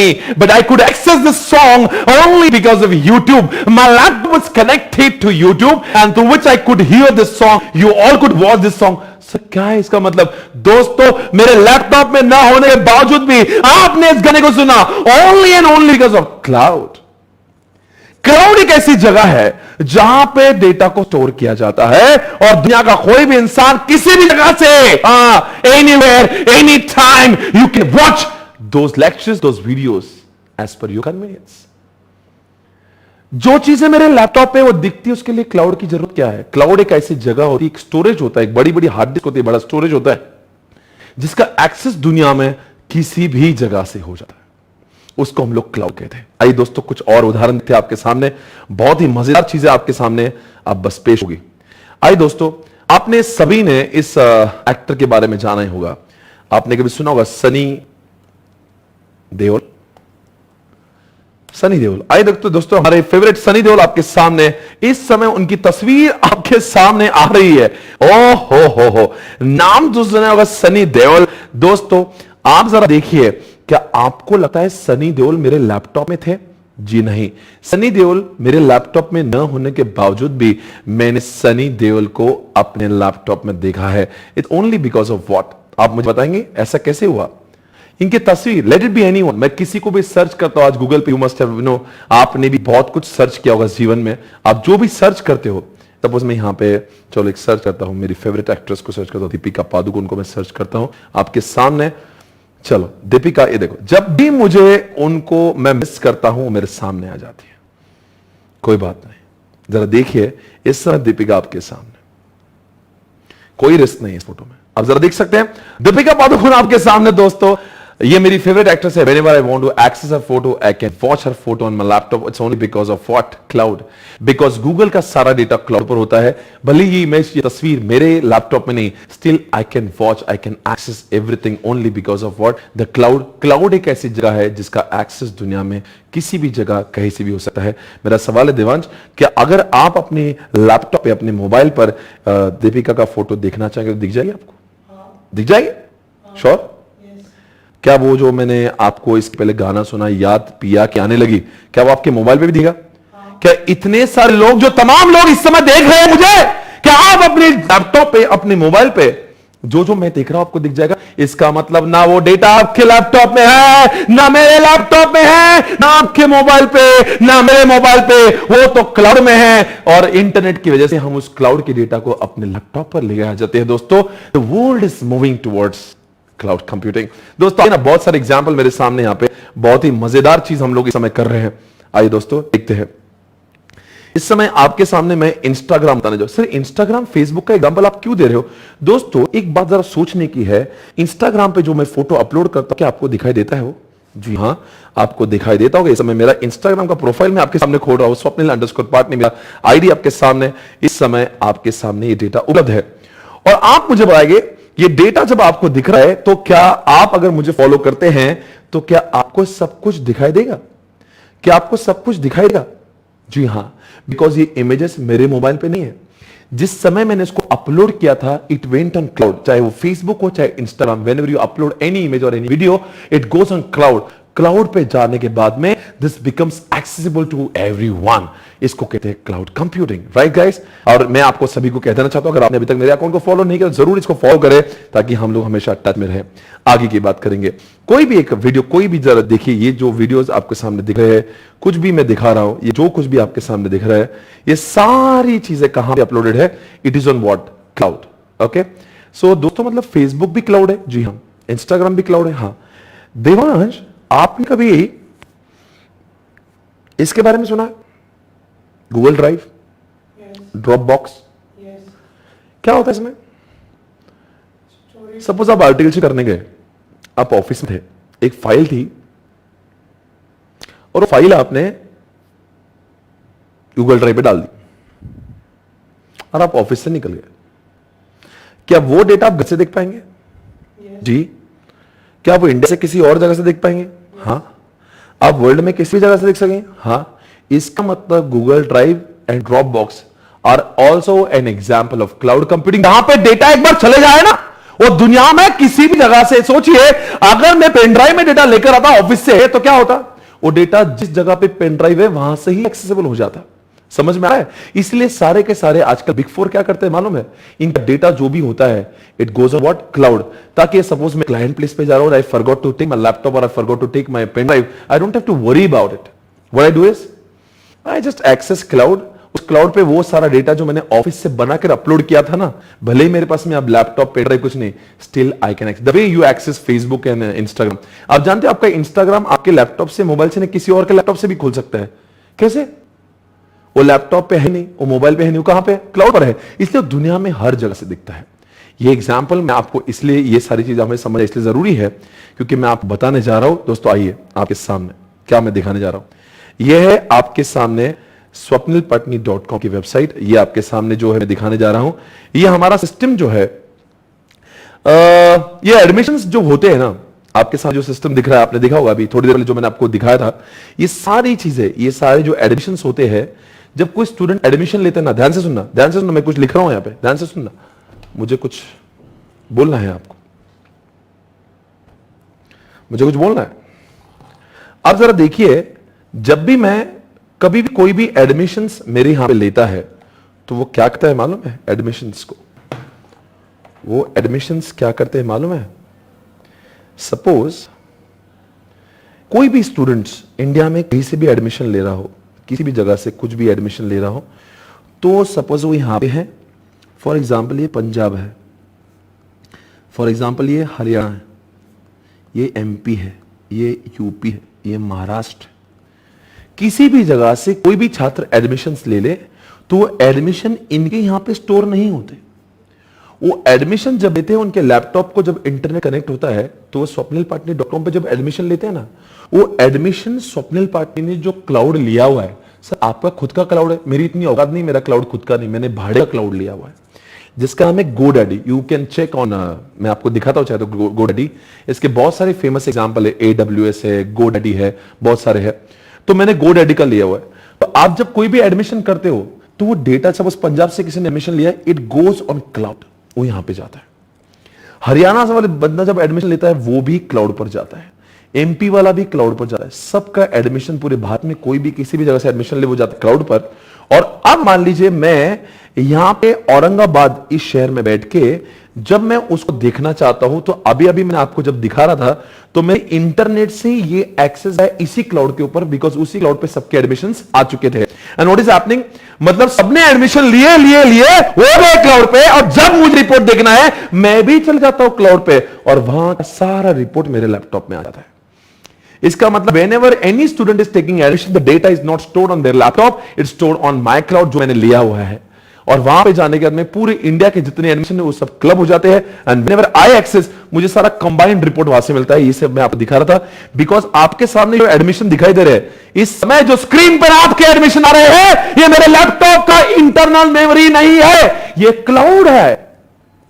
यानी कि ये जो अभी बंदा को याद है, औरंगाबाद महाराष्ट्र से किसी ने एडमिशन लिया है, ESSM का, यहां पे आपको दिख रहा होगा, ये एडमिशन कहां से है, डेटा कहां से आया है, ये क्या नाम है इसका, शाहदुल निकम कुछ नाम है, या कुछ भी आप देख लीजिए। इनका जो ये जूनागढ़ गुजरात से किसी ने एडमिशन लिया हुआ है, या फिर ये उत्तर प्रदेश से, पंजाब से, ये सब डेटा जो मेरे सामने आ रहा है, या फिर मान लो ये डेली सेल्स रिपोर्ट मेरे सामने आ रहा है, ये सारा रिपोर्ट मुझे क्लाउड से मिल रहा है। So are you understanding why cloud is so popular? सोचो अगर क्या होगा। अच्छा बताओ, ये क्लाउड ठीक है, क्या क्लाउड नहीं है? ये क्लाउड, वो cloud, Instagram cloud, Google drive cloud, सारी चीजें क्लाउड, तुम्हारा सॉफ्ट क्लाउड। अरे ये तो बताओ क्लाउड क्या नहीं होता कि सारी दुनिया क्लाउड ही है?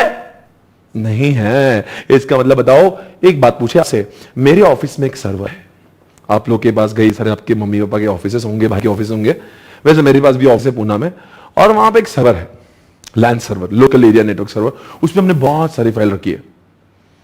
वो डेटा मुझे यहां से दिखाई नहीं था, वो डेटा मुझे तब दिखता है जब मैं ऑफिस में जाऊं, वो डेटा मुझे तब दिखता है जब मैं ऑफिस का लैपटॉप खोलता है, तब उसका डेटा मुझे दिखता है। इसका मतलब उसका डेटा दुनिया में कहीं से भी एक्सेसिबल नहीं है।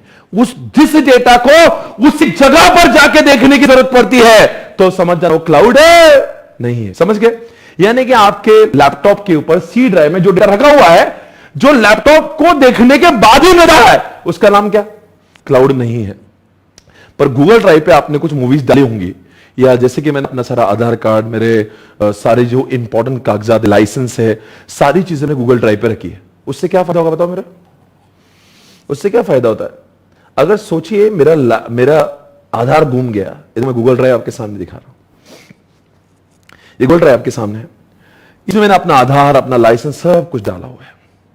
एक बार तो मैं यूरोप गया था, मेरा पासपोर्ट गुम गया, मुझे समझा ही नहीं how should I come back, मैं रोया, मैं गिड़गिड़ा, किसी ने एक बात नहीं सुनी। I was not able to come back. Today I am here in India only because of cloud computing. I had uploaded my license, I had uploaded my Aadhaar, passport, everything on cloud. मैं वहां पे गया cloud पर और मैंने उसको click किया, मेरा पासपोर्ट डाउनलोड किया, which was shown, and somehow I could come back. तो this is the importance, मतलब एक बार इसमें अपलोड कर तो दुनिया में कैसे भी दिखता है। चलो ये बात भी आपके लिए क्लियर हो चुकी है। चलो आओ आगे बढ़ते हैं। दोस्तों आपने ये तो सुना ही होगा, चलो आओ यार, मेरे पास में एक मजेदार ऐप है जो मैं आप चाहता हूं आप सुने, बहुत ही उम्दा है। आपने कभी सावन के बारे में सुना होगा? हैव यू हर्ड ऑफ सावन? कभी सावन सुना है? सावन गाना.com, सावन, ऐसा कुछ सुना है? Very good. चलो मैं आपको कुछ दिखा रहा हूं, जो सावन एप्लीकेशन है उस पे जाके मैं आपको कुछ दिखाना चाहता हूं। सर सावन एप्लीकेशन क्यों दिखा रहे हैं? अब जरा सोचिए, कोई एप्लीकेशन आप यूज करते हो गानों के लिए? गाना.com ऐसा कुछ? सावन यूज करते हैं। देखो मैं भी सावन यूज कर रहा हूं, और आप बोलो मैं वो गाना लगा देता हूं यहां पे। चलो मैं एक मैशअप लगा रहा हूं जो सावन से आ रहा है मेरे पास में, डीजे चेरस का मैशअप लगाया मैंने। अभी ये जरा देखिए,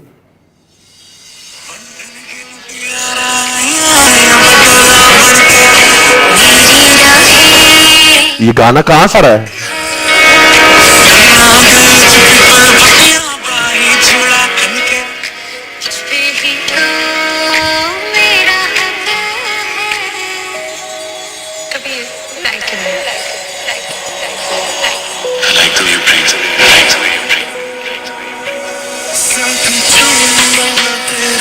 ये गाना मजे ले रहे हो इसके, राइट? और ये गाना कहां से आ रहा है?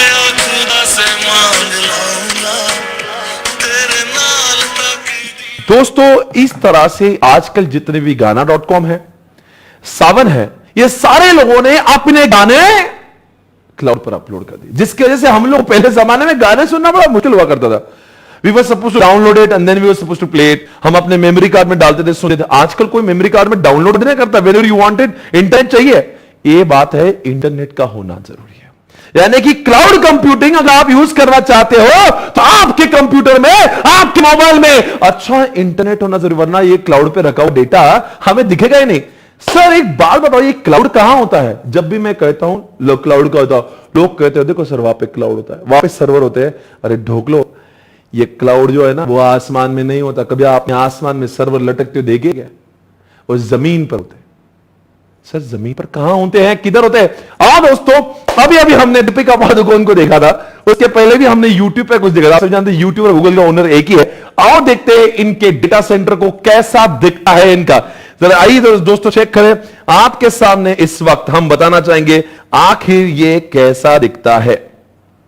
ये देखना बहुत जरूरी है ताकि आपको समझे जिस विषय पर मैं बात कर रहा हूं, कब से ऐसा है वैसा है। अरे क्लाउड दिखते कैसे, होता क्या है वहां पे? आइए जरा देखते हैं। आपके सामने गूगल के अंदर जाएंगे, चेक इट आउट गाइस। ये गूगल आपके सामने, बहुत अच्छी बात। Engine of the internet. It is a giant building with a lot of power, a lot of cooling. देख सकते हैं आप and यहाँ a lot पे, ये जो of बिल्डिंग दिख रही है यही वो जगह है जिस जगह से आपने अभी अभी दीपिका जी, सनी देओल के दर्शन लिए। अभी इसके पहले हमने याद किया कि आने लगी गाना लगाया था, वो इसी बिल्डिंग के सर्वर से हमारे कंप्यूटर पे आ रहा था।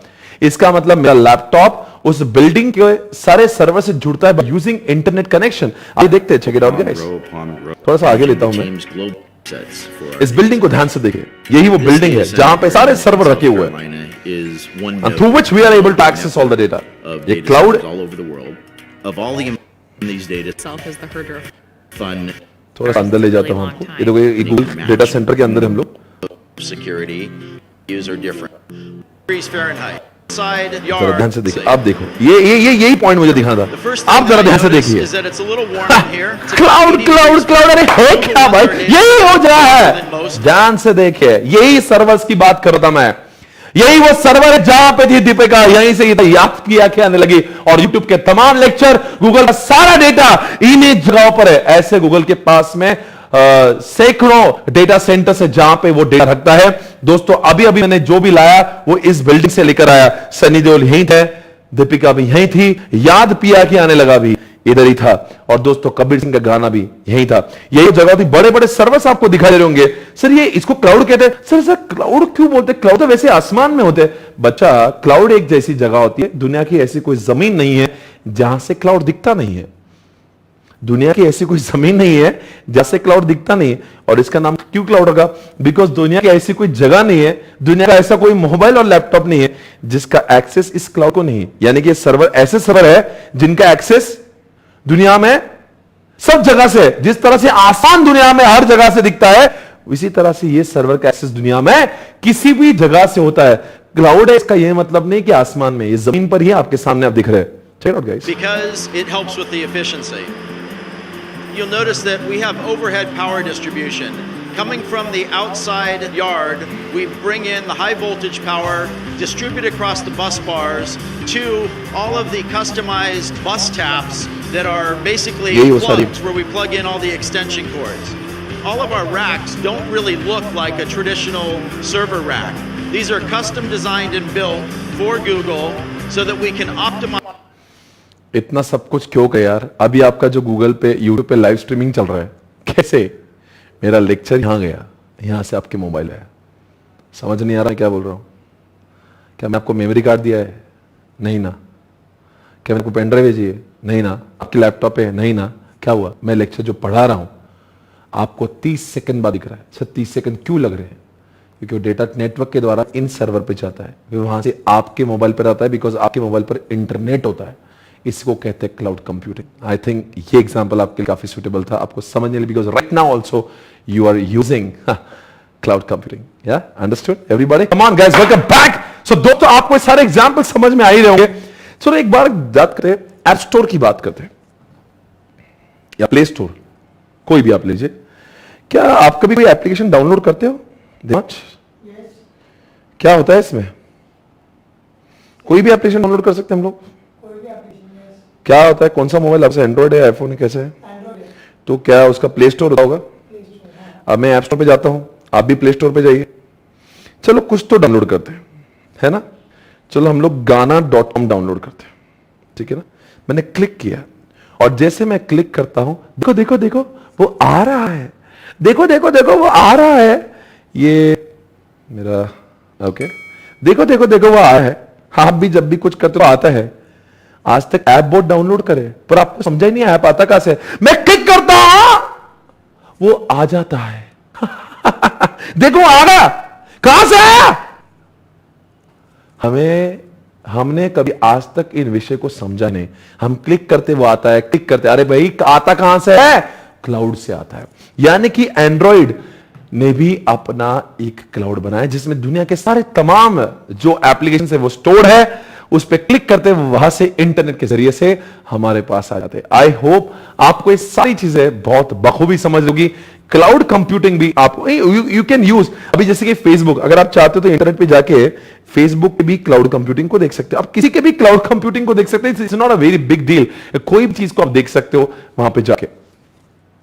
फेसबुक का अगर मैं देखिए यहां पे मैं आप ले जाता हूं, आइए दो।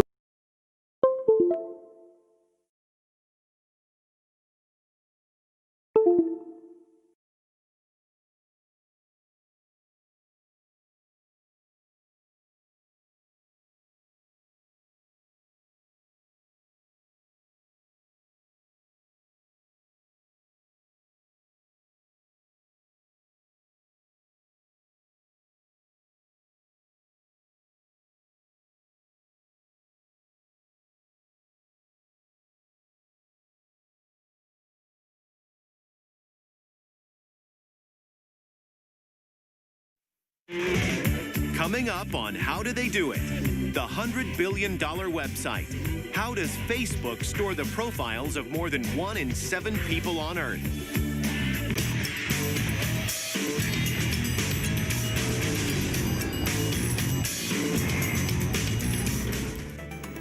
Facebook is nothing short of a phenomenon.